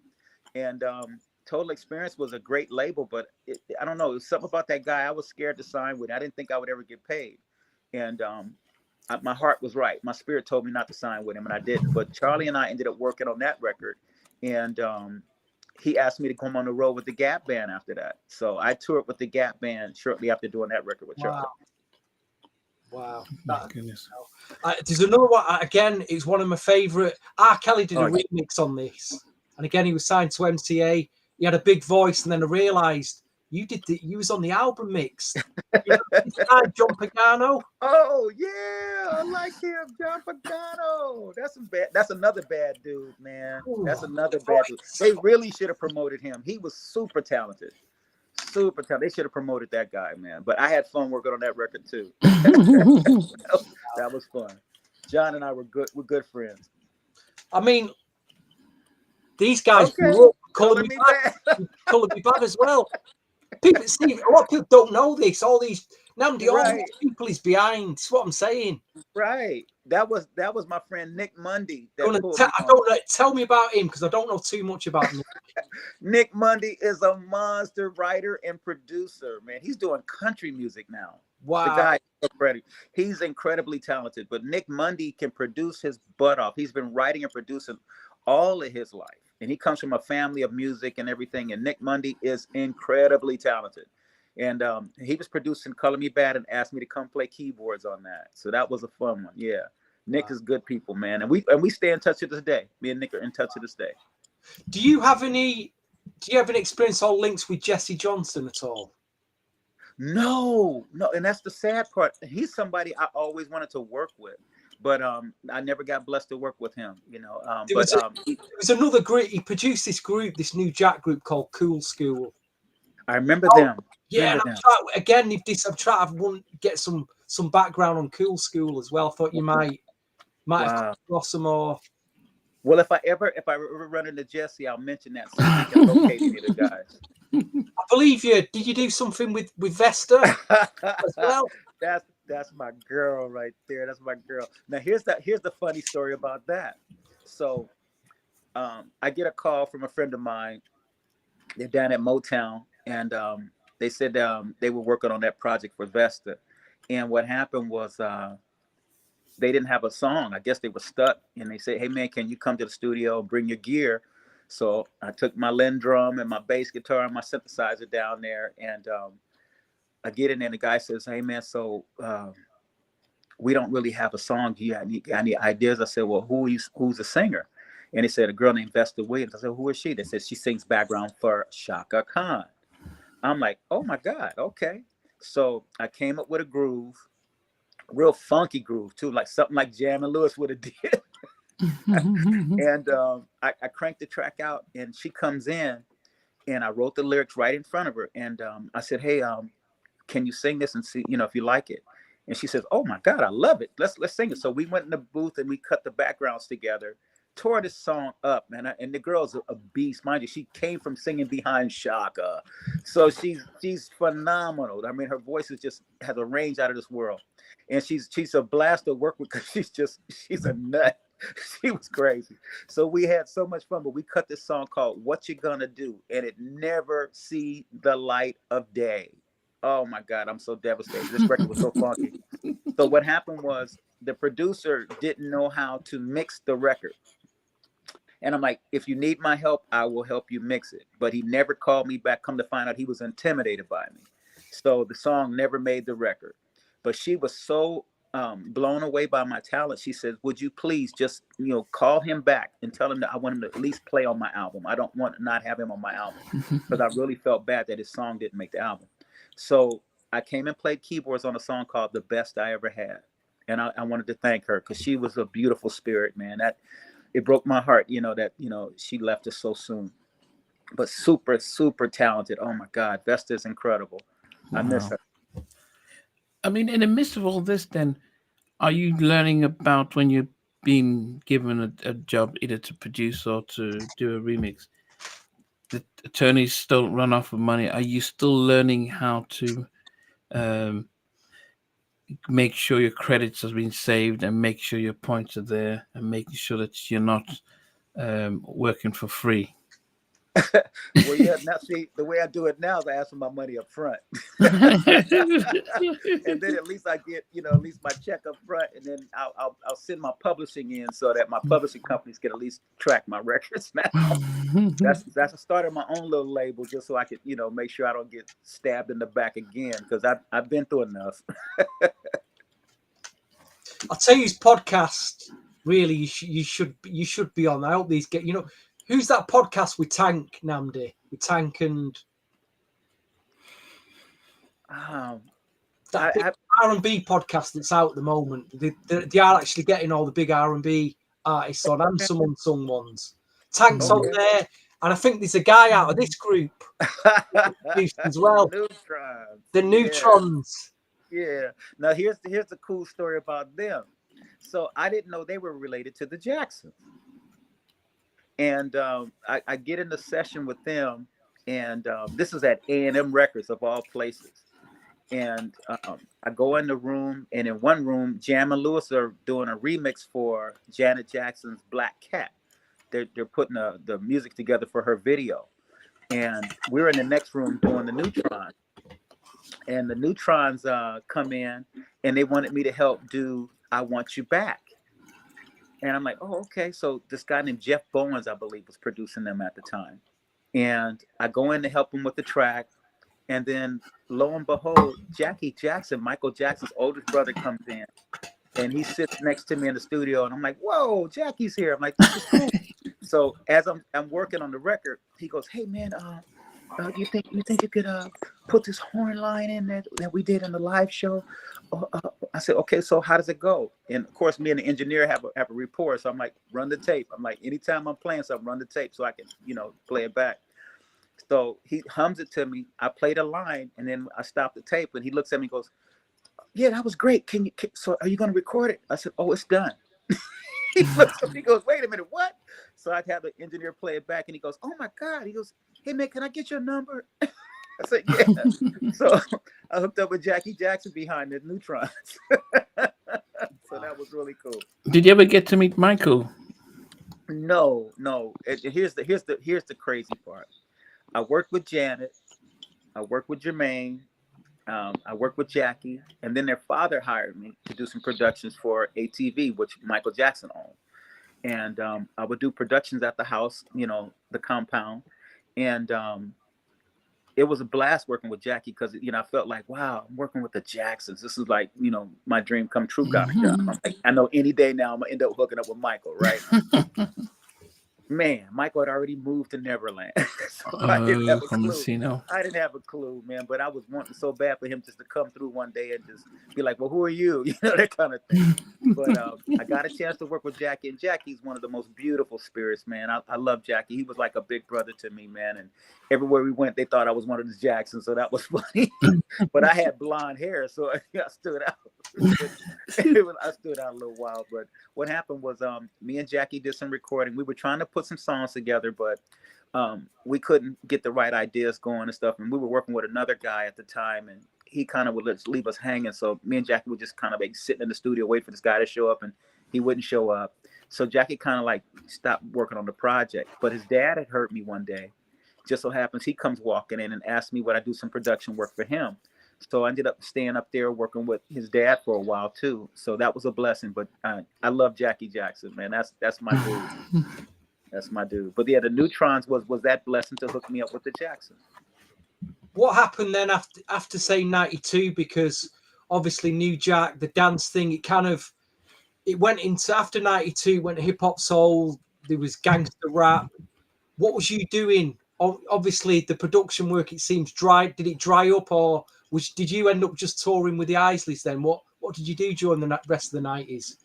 Well, during the 90s, like I said, for me, the rap thing came in, but that wasn't my scene. I didn't want to put my music to all the negative stuff, and I didn't like, they calling women out of their name, and everybody was shooting everybody, and all we talked about was death and money we didn't have and cars that we didn't have and living in houses they didn't have. I'm like, no, I don't want to be part of that. So all my friends became millionaires from working on rap. And Wow. I went around touring. I started touring with everybody. And the Isleys kept me on deck for many years. I got to thank them. Isley Brothers are my second family. Ronald and Ernie and Angela Winbush, those are my people, man. And I miss my brother Marvin Isley, man. I miss him dearly. But yeah, the Isley Brothers are my second family. And to this day, we're still like the tightest, man. I love them dearly. They were my heroes, and they taught me a lot about the music industry. So I got to give my thanks to them. I take my hat off to the Isleys. The next time I saw you pop up after that was early to mid 2000s when MySpace, MySpace.com was around. Oh yeah. You had a MySpace page. Yes, I did for a while. Yeah. You put some music up, some demos, because I remember downloading. I've got them somewhere on a hard drive, but he's come out of nowhere. I had a lot of little jams and stuff I was putting together. Like I was letting people know I still produce and stuff, and that got me a lot of work on the side. Obscurely enough, I would produce other projects, around, different people would call me and stuff. Every blue moon, somebody called me from out of the country, asked me to work on projects and stuff. And that's what kept me going for a while too. I made a lot of my money doing a lot of projects that never came out because people just didn't know how to get their stuff out there. Wow. Mm-hmm. I mean, you did Sleeping in My Bed, which you sent, and I actually was pleasantly surprised. I mean, it did give me a vibe of Michael Jackson type of, but I was really surprised and really, I thought, wow, this is a really good single. When did you come out with that whole project then? Okay, so here's the funny story. I did Sleeping in My Bed in 2020. And here's the funny part. Right when I was going to release the record, I just finished mastering, and we were going to talk about doing a photo session and doing a video, and COVID happened. And I was devastated. Literally, the day I finished mixing the record and mastering it, the next week we were shut down. Jeez. Yeah, so that's why nobody got to hear that record. I was so devastated. And I was thinking I would go out and promote. I had shows lined up in Dubai, shows lined up in other places that people wanted me to come do concerts, and they were going to pay me to fly over and do my thing. And I was going to promote Sleeping in My Bed. And I even had some remixes I was going to drop, and I ended up putting everything on the back burner. And now check this out. So my uncle Art Madison wrote that song, and he came up with the whole idea from a dream. And it blew my mind what he was talking about. And I'm like, look, man, I got to hear what you're talking about. He woke me up early that morning. Hey, man, I got this song. You got to hear it. I got this song. So I went to go see him, and we recorded the first demo on my phone. Wow. I plugged up a keyboard to my phone and recorded the first demo. And then I went home and worked on that because I knew it was a smash when I heard it. I said, this is a great song. So we did the production on the record. I get it all ready to roll and everything. And I went and mastered the record. And I'm all amped about it. And the next week, they locked us down so that we couldn't do nothing. Over the last 6 months, I've played on. I do an R&B radio show over here, and I played a couple of your new singles. So you're still thank out you. there. I have tagged Yeah. you because you're not that, you don't seem that active on Instagram, but I always tag you in them and I'm playing them. Thank you. I want to show you appreciation for that too, because I started doing some more stuff. Like I have a song called "Let's Ride." Yes, Now, that's "Let's Ride." what I played. Did. Thank you. I originally did that in the '90s, but I sat on it because what had happened, I was dealing with, again, who to take it to, who would do it some justice, this and this and that. And instead of dealing with all these crazy record labels, I said, let me just sit tight for a minute. So just recently, I went ahead and released it, just to get it out there, and the fans dug it. And I'm like, cool. And that record's old. I'm like, but see, that just shows you when you come up with a good record, it's timeless. Totally. So I'm thankful for that. And thank you for playing it, man. And then my new one, Wait Till I Put This Love on You. I wrote that in the '90s, but I actually didn't release it until just last year. Yeah, played them both. Just Thank great. you. It's just great to see you back. That's what I said on air. I said it's great to see you back. Thank you. Yeah, I'm not done. Yeah, can you talk about just as we're wrapping up, can you talk about your record label and what the plan is? Okay, so I decided to start my own label. This way I can make sure I get my money this time. The record label is called Diamond Fox Records. And what I'm doing with that is I'm trying to put out excellent music. So I call it, the record label for excellent music. I'm not trying to put out no garbage. I'm not trying to put out no, it might be okay. I'm trying to put out stuff that people can say, hey, this is a good, well-produced record. So that's what I'm doing now. And you get to hear me in my own studio doing my own stuff. And that's me engineering and everything. So you're hearing me mix as well as record. So thank you. Thank you for showing support to that. And I got some more records coming up. With your label, is it really going to be focused on pushing your stuff, or are you looking out for new artists as well, or what's the long-term plan with the label? I eventually plan on having other artists on there, because I think that would be cool to give other people a chance to get their stuff out there.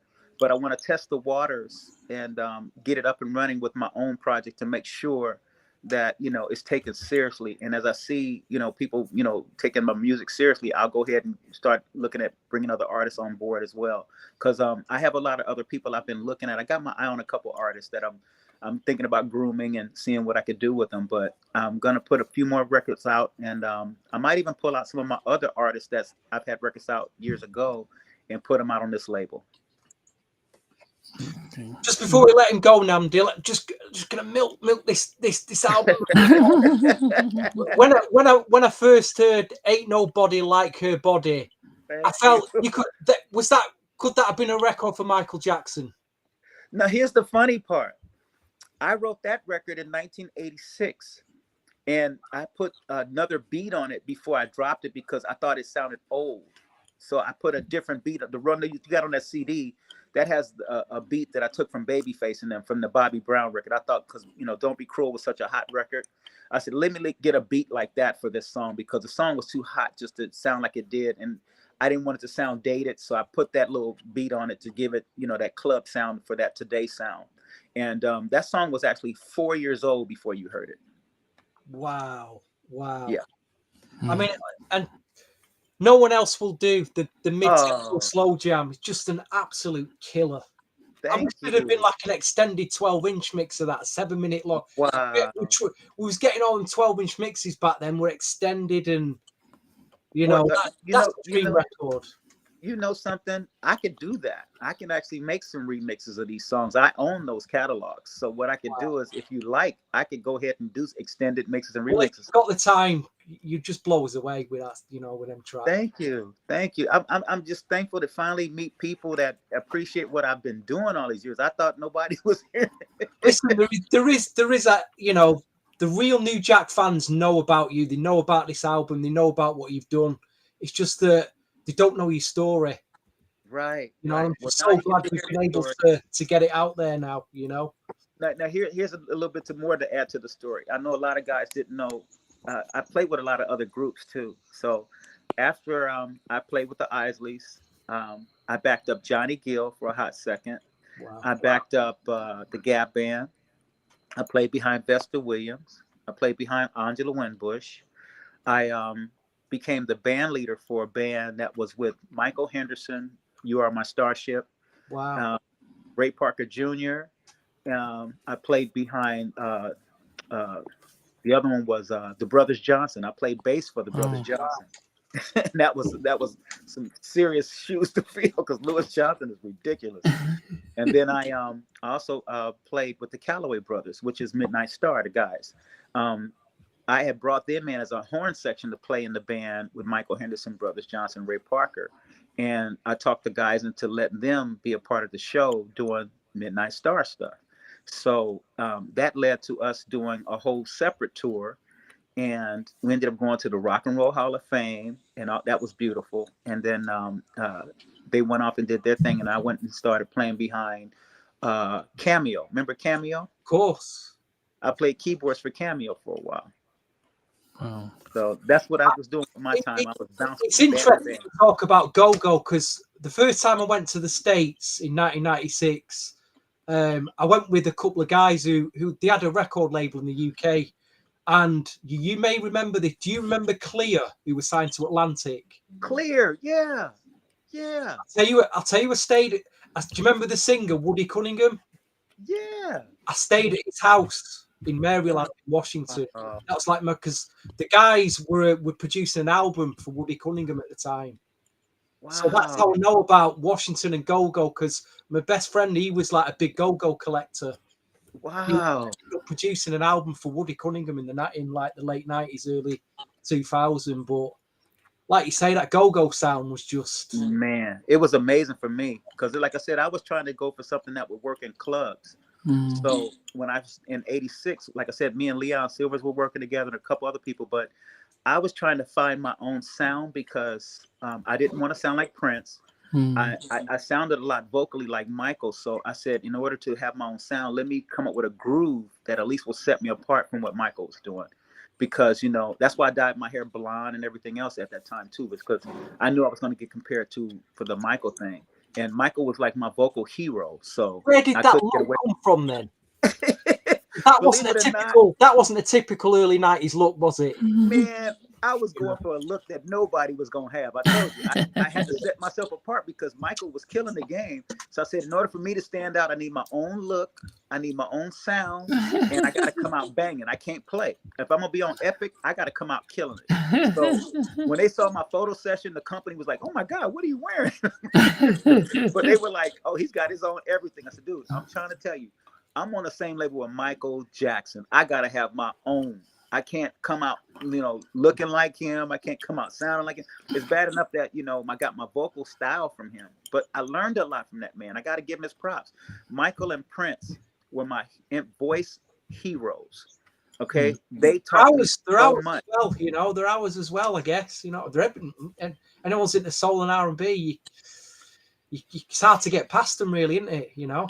Well, it wasn't about getting past it. It was like they were the ones that would influence you because they were just so incredible.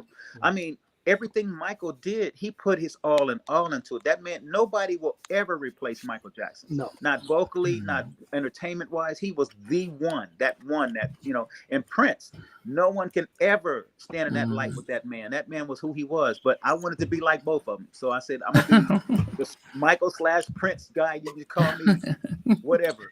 I'm going to hold my own. And the only other brother that gave me any inclination that he was just as raw and crazy bad like that was my boy Chucky Booker, man. Chucky is the ultimate. If there was no Prince, Chucky would have been the only guy I would have been studying. Chucky he just, oh my God, you guys don't really know the depth of that man like I do. I mean, I went in the studio with this man watching him just tear stuff up. He's just incredible. And then he's one of the most he recorded an album and he's not going to put it out now. And I said, no. He'll get to it. He's changed the sound because I made the album and I thought, and I didn't want to go in that direction. I know what direction I want to go in now, so I'm going to record a whole new one. And I said to him, would we have liked the album? He goes, yeah, it's 35s. I'm like, you would have loved it. But let me tell you something. he'll find a way to get back to that, because I know how he thinks, man. The cool thing about Chucky, he might have gave up on whatever he was working on because he's hearing something else now. But thank God he's hearing that new thing, because when he hears something, it's gonna be better than what he was coming up with originally. So, just know that he's constantly, growing and constantly recreating and reinventing himself. He's amazing, man. So we're gonna be very pleased. And I wait for the album too. And I already went off on him once. Hey man, don't you dare put out the record and let me know. So that's my dude, man. But he's gonna come out with something truly incredible, and I'm looking forward to it too. He's gonna inspire me to do some more records too. So I'm waiting. Are you doing any shows also right now? Are you doing any shows? Yeah, matter of fact, this is the thing. I've been doing a lot of corporate stuff where people hire me, and I've been doing some corporate things, and then I get these shows where these entertainers and celebrities will hire me to do these private shows. And the private shows, they have me sign these NDAs, so I can't always tell people what I'm doing or where I'm at, because they don't want nobody to know, because these are like billionaires, Wow. And I remember being at one wedding and Bill Gates was there, just to show you the level of how much money these people got. And I'm at these different places, and they'll tell you, like, do not tell nobody where you are. You can't post anything on, while you're here. Please don't show nobody, So I got to sign NDAs a lot, and it's sad, because I can't even tell people how much I'm making. I got to make this money into the table and keep it moving. It's crazy. Yeah, I am performing, and I will be performing as a solo artist sometime soon. I just don't know when, but I'm going to be doing some concerts with some few artists here and there. I'm going to help Dawn Silva do her show. She wants to do some things, and we're going to put another record together. And she's got some other producers that already done the work. I'm just going to come in and help finish the vocal stuff. And then we're going to drop a single on her. And then I think she wants me to help her produce a couple shows here and there. And then I got a couple other projects that I'm working on. So you'll see me in a minute. I'm going to get out there. Okay. And as Stevie says, the general social media is where people are able to let everyone know that I'm still singing, I'm still performing, when they start seeing it being a lot more active and stuff like that. And I have put your IG account in the chat here, so anyone are looking out for that. Sheldon, we do a podcast with a guy called Sheldon, who's like he's a historian of soul and R&B, and all the names you mentioned tonight, he loves them. He would have loved listening to you. We watched this back, but he would have loved to have been here tonight. So shout to Sheldon, because shout out to Sheldon. Much love to you. And thank you. I want to thank you guys again, man, for helping us keep our music out there. Because, like I said, I worked really hard all my career. I've been in this all my life since I was 11 years old. So, it just shows you that, when you love and you're dedicated to what you do, it's never a burden or anything. It's just sad when you work so hard and people don't get to enjoy it. It's sad. I was just so happy to, like you said, there's a few DMs on IG. I was trying to get you to come on and talk, and I think you was busy doing shows, but I knew we'd get around to. I knew we'd pin you down eventually. We don't know how. Well, you can thank Chucky and Boy Russ. Thank Chucky and Boy Russ for this, because they reached out to me and let me know that you guys were interested in talking, and I just had to free up my time, because I'm working on a couple things right now where I'm supposed to produce music for some shows for concerts. And I'm like the musical director, so that's why it's hard for me to break away from stuff. But I actually took today off just for this interview, you guys. Wow. Because I'm actually honored. If you get opportunities to do more podcasting, because it just gets you out there, and a new audience will see you and go out and buy your records, and it is important. I know you're doing a lot of shows, but your fans, the people do know about it. They want to feel a connection just beyond the music as well. Just to know a little about the artist, That makes total sense. We hope we see you doing a few more interviews and stuff, Yeah. So we had one of your big fan, Derek, saying he produced Art Madison album. Yeah, my uncle. He was signed to Atlantic Records, and I did an album on him called Let It Flow, and he and I produced that record together. And let me tell you a little bit about his background. There he is. Art Madison. There Now hold on. Now that particular record is not me producing.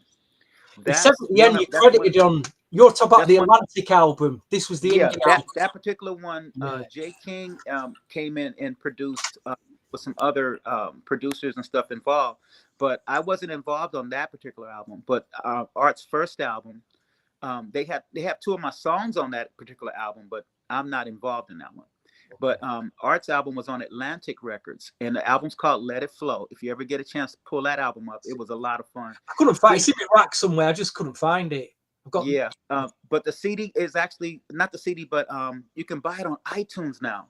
wow. They got it on iTunes, so you can pull the Let It Flow album up on iTunes. Will do. And it's Letitia's record. Dawn Silver's record is going to be coming out on iTunes any day now. And matter of fact, we got some stuff on Dawn Silver on iTunes right now. Letitia's on iTunes. And I'm going to start putting all my other stuff out on iTunes. I'm going to eventually start doing some of these older demos that I didn't never let nobody hear. I'm going to release those. So you'll be hearing some stuff in a minute. Fantastic. And thank you, guys. Oh, so you got your label. You're going to be doing some shows. We may be looking out for some new music, which is great. And as I said, as Stevie says, getting yourself promoted and showing all this stuff is really a big thing. One question I always ask my guests, that if you were stuck in an elevator or in essence were asked to pick your favorite movie, what would you name as The your movie? Yeah. The movie? That's a hard one because I'm a movie. I love movies. That's a hard one. Movie. I don't know. It's so many movies, man. I know. Wow. What movie would I like? That's a tough one, man. Might have to pass on that one. No, but I mean, if you had to, you're on an elevator. It's going to take 2 hours to kill.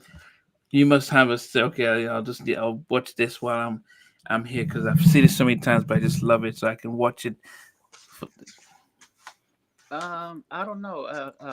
Would it have to be a musical movie or just like what I'm into? Yeah, no, your favorite film. Mine is Schindler's List. Oh, it used to be Color Purple. I mean, it could just be. Mine is actually Star Wars. I was about to say that myself. Mine's Star Wars and Rocky. They're my faves. Star Wars these are my go-to.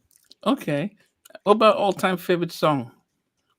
Ooh, Knee Deep, Funkadelic. Knee Deep. Great record. Okay.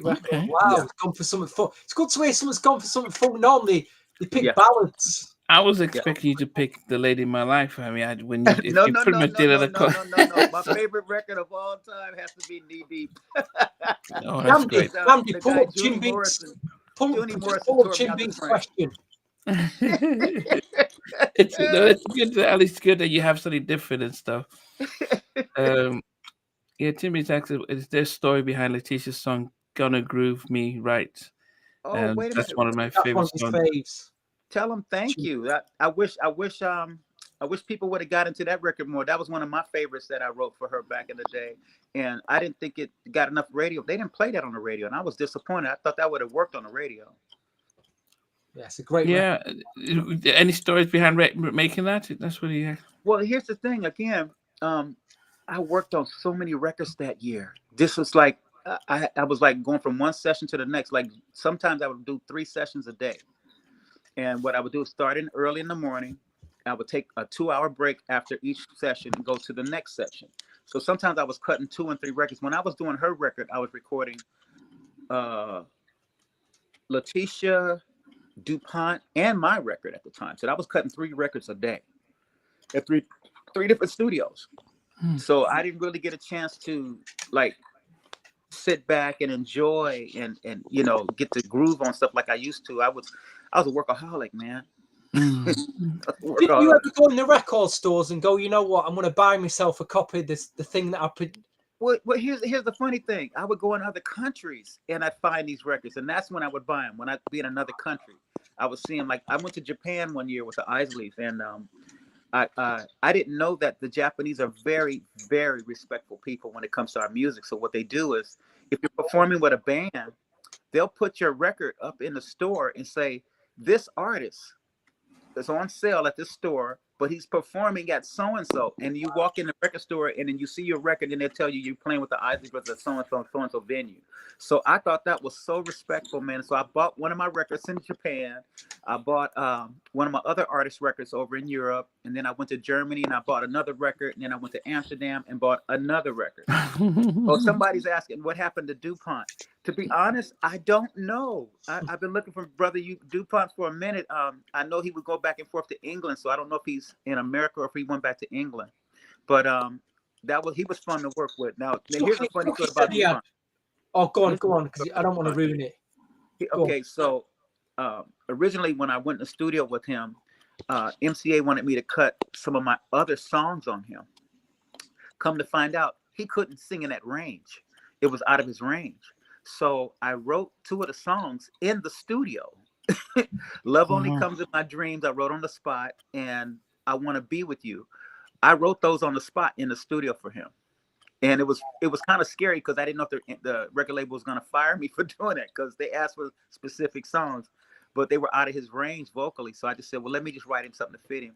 So we had fun together because we actually sat and created together in the studio, and he was blown away because he was like, man, I ain't never worked with nobody could just write something on the spot. I'm like, well, my thing is I want you to have a great record, and I don't want to let the record company down because you couldn't sing these songs. So let's get you right. And sure enough, Lil Silas came to the studio and was like, man, when did you write this? I'm like, I just wrote it today. He's like, what? So I was very thankful that they allowed him to to be creative and let me have a little run, because like I said, they called me last. I was the last producer on that album. So I was very thankful that DuPont was willing and you say heroic enough to try it with me, because I could have got fired for doing that. I mean, Chucky told us he sang with Milli Vanilli. That was his background. Yeah. He was a background singer and keyboard player for Milli Vanilli, and that's how I met him. MCA's had me go watch them perform just so I could get a feel of what DuPont was about. So yeah, that's how I met him. He was backing up Milli Vanilli. So you actually you went to see Milli Vanilli perform? Yeah. Did you know at the time it wasn't them singing? Oh yeah, I figured it out right away when I saw them lip syncing. The lead singer couldn't even talk, let alone sing. So he was a foreigner, so he was, he had an accent that was very, very pronounced, and when he was singing, you could tell it wasn't him doing it, but they put a good show on for what it was worth with, guys trying to be, but it was kind of embarrassing because, me, I'm looking at the mouth, it's right. I'm like, he ain't singing, but DuPont was in the background, singing background and playing keyboards, and, he was very talented. Somebody wrote, what did he say? What songs did DC Wilson? Okay. So, my buddy DC Wilson played on a song of mine on the album that didn't make the album. That's why I was upset about.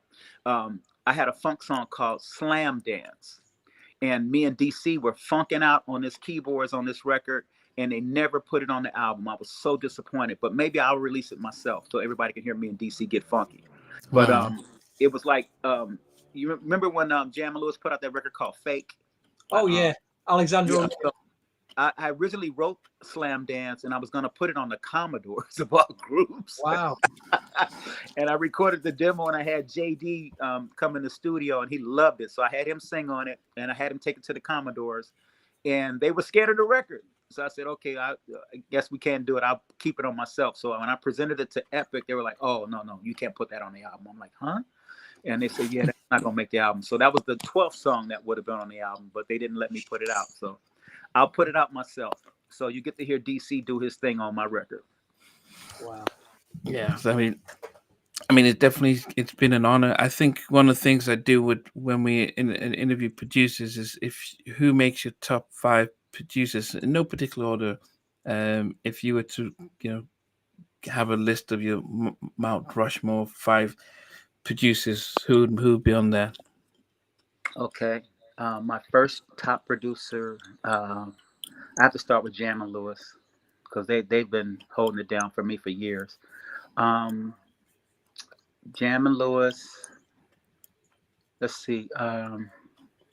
Babyface. I like Babyface. Definitely Teddy Riley. I give Teddy his props. Chucky Booker, because Chucky's production is incredible. I just got to give it up, man. I mean, that's my dude. And who will be my fifth? Leon Silver. Wow. Yeah. What about what do you think of David Foster? Oh no, I love David Foster, but you said pick my first five. No, Yeah. I'm just saying in general. We have a running joke here, me and Namdi, because Namdi's favorite David producer Foster's David definitely Foster. he's And one of my heroes. He's one of my heroes. I always feel I'm drowning in syrup when I listen to David Foster ballads. I feel like I said, big drowning in syrup and get the sleeping bag out. And Yeah. But if you think about his catalog and his versatility, Earth, Wind and Fire. Yeah, well, I got a chance to meet him. He was producing Boys to Men when I met him, and he's incredible. That man is phenomenal. When I first heard my cousin Cheryl Lynn's record, I was a big fan of his. But then I heard After the Love Is Gone, and Boogie Night, what was it, Boogie Wonderland and all that, that kind of stuff. That's the stuff I love David for. That kind of stuff like that. I love his production. And then when I heard him on some other projects, I was really floored. He's phenomenal. He's phenomenal. And I got the chance to meet him, in the studio. And then I told you I was at this wedding, and he was there at this wedding as a extra guest, playing piano, for the wedding. And I got a chance to see him there, and he's phenomenal, man. Love that guy. But one last question about this album. They're all love and relationship based songs. Yeah. Was there a particular woman you was writing about? Here's the funny thing. So there is one girl that I have to bring out. I wrote two songs actually about this one girl. One of the songs was I Could Never Be Your Friend. That was a love letter that I wrote to a girl who was breaking up with me. And I was so devastated because I thought I found that one. She was that one girl. And I was so floored when she didn't want to be with me. But it wasn't that she didn't want to be with me. She was promised to another person is what it was. And I wrote Open Your Eyes for her. Wow. Yeah. I wondered what's your top 5 keyboards ever? Ooh, that's a good one. But here's the hard thing to tell you about that. I own over 20 synthesizers, so that's a hard one. Let me see. My old go-to was my Juno 6, not a 60, a Juno 6. That was the first keyboard I ever owned, and that's the first one I did my first and second album with. And then I went to the JX3P, a DX7. Then I went to the Juno series, the Juno 1 and the Juno 2. But now I've been using the M3 from Korg, and I've been using the MX61 and MX49 by Yamaha. And I use motifs too. I like the motif series. But I have over 20 synthesizers, so it's kind of hard to say. Yeah, I'm a collector. Did you notice Troy Hinton's vocal comparison?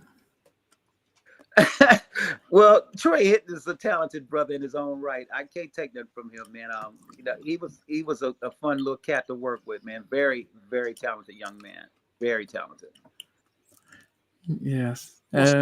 What's this one from Star Elite? There's a question there from Star Elite, Namdi. What's she say? Okay, so here's a funny story. Have you guys ever heard of a young man named Ty Dolla $ign? Of course. Okay, well, that's my nephew. Wow. Not biological nephew, but my nephew by my brother from another mother. Okay. But I did a song on him many, many years ago called Legacy Plays the Funk. And it's a funky little track, man. I might have to release it one day just so the fans can enjoy the early Ty Dolla $ign before he blew up as the legendary guy. A lot of his fans will be interested to hear that. Oh, yeah. That man has been talented since the first day I ever worked with him. I started working with him as a child, and he showed me just, oh my God, how incredible he was as a little young man. It was like I watched him grow into the producer and phenomenon he is now. And working with him in the studio as a kid, man, I taught him how to play bass guitar and synth bass. And his father and I used to always groom him on vocals and how to harmonize and everything. And he can produce his butt off. Now he's better than me now. He's incredible. He's got the top record. Him and Kanye West got the top record right now. I'm so proud of him. So proud of him. But yeah, Wow. I produced him as a child when he was young. Me and his dad used to produce him, and me and his dad are still working on projects together with him right now. Wow. Wow. Yeah. Definitely. Wow. It's been fascinating just hearing your story.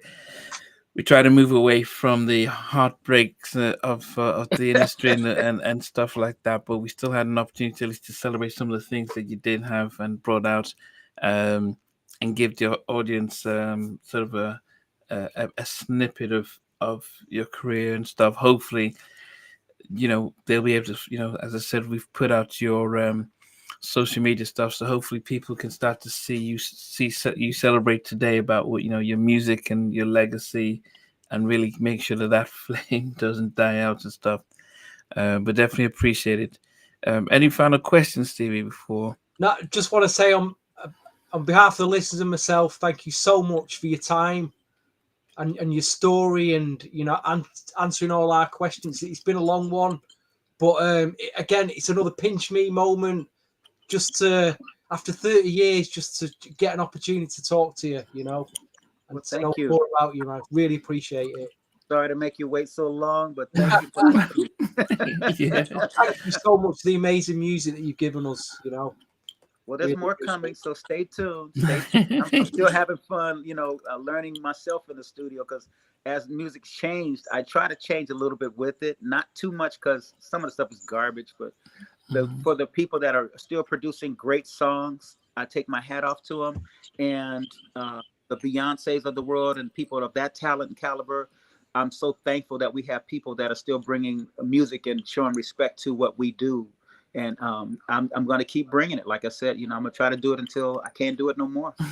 Listen, we're always live on a Sunday evening. If you're on our New Jack podcast, running down our favourite top tens, if you ever want to jump on one evening when you're free, you're always welcome. Oh, thank you. Thank you. Thank you. And I appreciate you Always guys. welcome. Yeah, but as I said, when you are re-releasing, New record, or keep the listeners up to date, you're always welcome. I appreciate that. yeah, especially when you have stuff to put out and stuff, we'll make sure we post that. But as I said, search for D on Instagram and Facebook, and at least be able to keep abreast as to some of the things he's coming out with, especially any shows and stuff. Yeah. But yeah, we appreciate it. We thank you, and definitely we'll be able to make sure that we get you back soon as well. D'LaVance, man. D'LaVance. Give it up, man. D'LaVance. Thank you. Thank you. Hey, man, I can't thank you guys enough for, just showing the appreciation that you have, because, again, people have no idea how many people really just want to do music for the world, man, and bless you guys with good stuff to hear, because it's crazy these days with all the stuff going on in the world. I just want to keep putting out music to make you uplift your spirits and make you feel incredible, because that's what we got to do. We got to uplift one another. Yeah, definitely. Yeah, that's said. People all around have been watching and appreciate the interview and the history and stuff. And we can't change the past, but we can celebrate the past There to you that go. extent. Yes. Okay, we appreciate it. Definitely, we'll make sure. Oh, what's your Instagram? I did put it out there just in case somebody. Um, yeah. So I'm just gonna post your Instagram again, because I guess some people are still. Let me see. Are still. Do you use your Instagram at all? Actually, I do. I just, like I said, I'm working a lot, so I get to it when I can. But I definitely will reach out and try to hit people back as much as I can. I'm all over the place, and like I said, I'm working on putting some shows together so I can do some concerts. So I'm putting the music together for that right now. And as soon as I get everything done, I'll be able to be more accessible. Okay. I also want to thank John for um, Yes. getting connecting us together as well. And actually, he's always been a mad supporter of the show. He's been on twice, and he's heard his story and more. So I always appreciate John, and for all that he does. But yeah, and I appreciate you, as I said, for the time that you've taken today, and definitely, as Stevie says, we'll make sure this will just be the first, but definitely not the last. Okay. I appreciate you, gentlemen. John. Chucky Booker, and Boy Russ. Yeah. And thank you, gentlemen, Namdi and Steve. Thank you so much. Thank you so much. Have a great Yeah. weekend and great evening. Thank you. I'm gonna get back to work. So Yeah, that's right. Take care. you guys have a great day, and I appreciate you. All right, take care. All right, bye bye. Okay. Yes. Stevie, how did it go for you? It's like I say, the way this podcast is progressing. It's just great to be getting these stories that I always dreamed of getting that we never had, and it's great for the listeners as well because they're getting it as well. We're going through a prolific period at the moment of getting these stories. So long may it continue. Yes, definitely. And so for guys, tomorrow, Sheldon returns as we're going to go through the Guy album. So that's the debut Guy album that has Groove Me and My Business and Merry Go Round of Love, and has Goodbye Love and Peace of My Love. So we're going to order those 10 songs into what's from number 10 down to number 1. What is our least fave to our fave? To our most favorite on. Because you're talking about the greatest New Jack album of all time. So, But to add spice to it, we've got Corel Henderson, who was the lead singer of Kids at Work with Timmy Gatling and Teddy Riley. He and when he left Kids at Work, he was there when when Aaron joined Guy. He got called to replace Aaron, but he didn't. So he was there. He was watching the whole thing, and he's going to be our guest tomorrow as part of the live. So as he counts down, it's going to be amazing seeing the stories he's going to have to share with each song. So you need a good night's sleep, Nandy, for that tomorrow. Yes. Well, the good thing is I just love the fact that he really gives props to both Timmy and to Teddy. So he's really neutral in everything he does. So that's just going to be an amazing situation.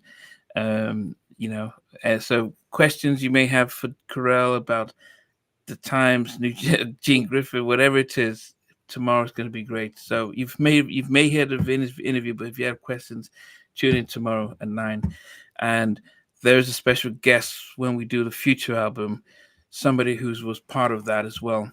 Will be joining us when we do the Future album. But anyway, let's just take it one step at a time. Yeah. And we'll see you guys on Sunday at 4 Eastern, 9 UK time. Take care. Thank you for viewing. Thank you.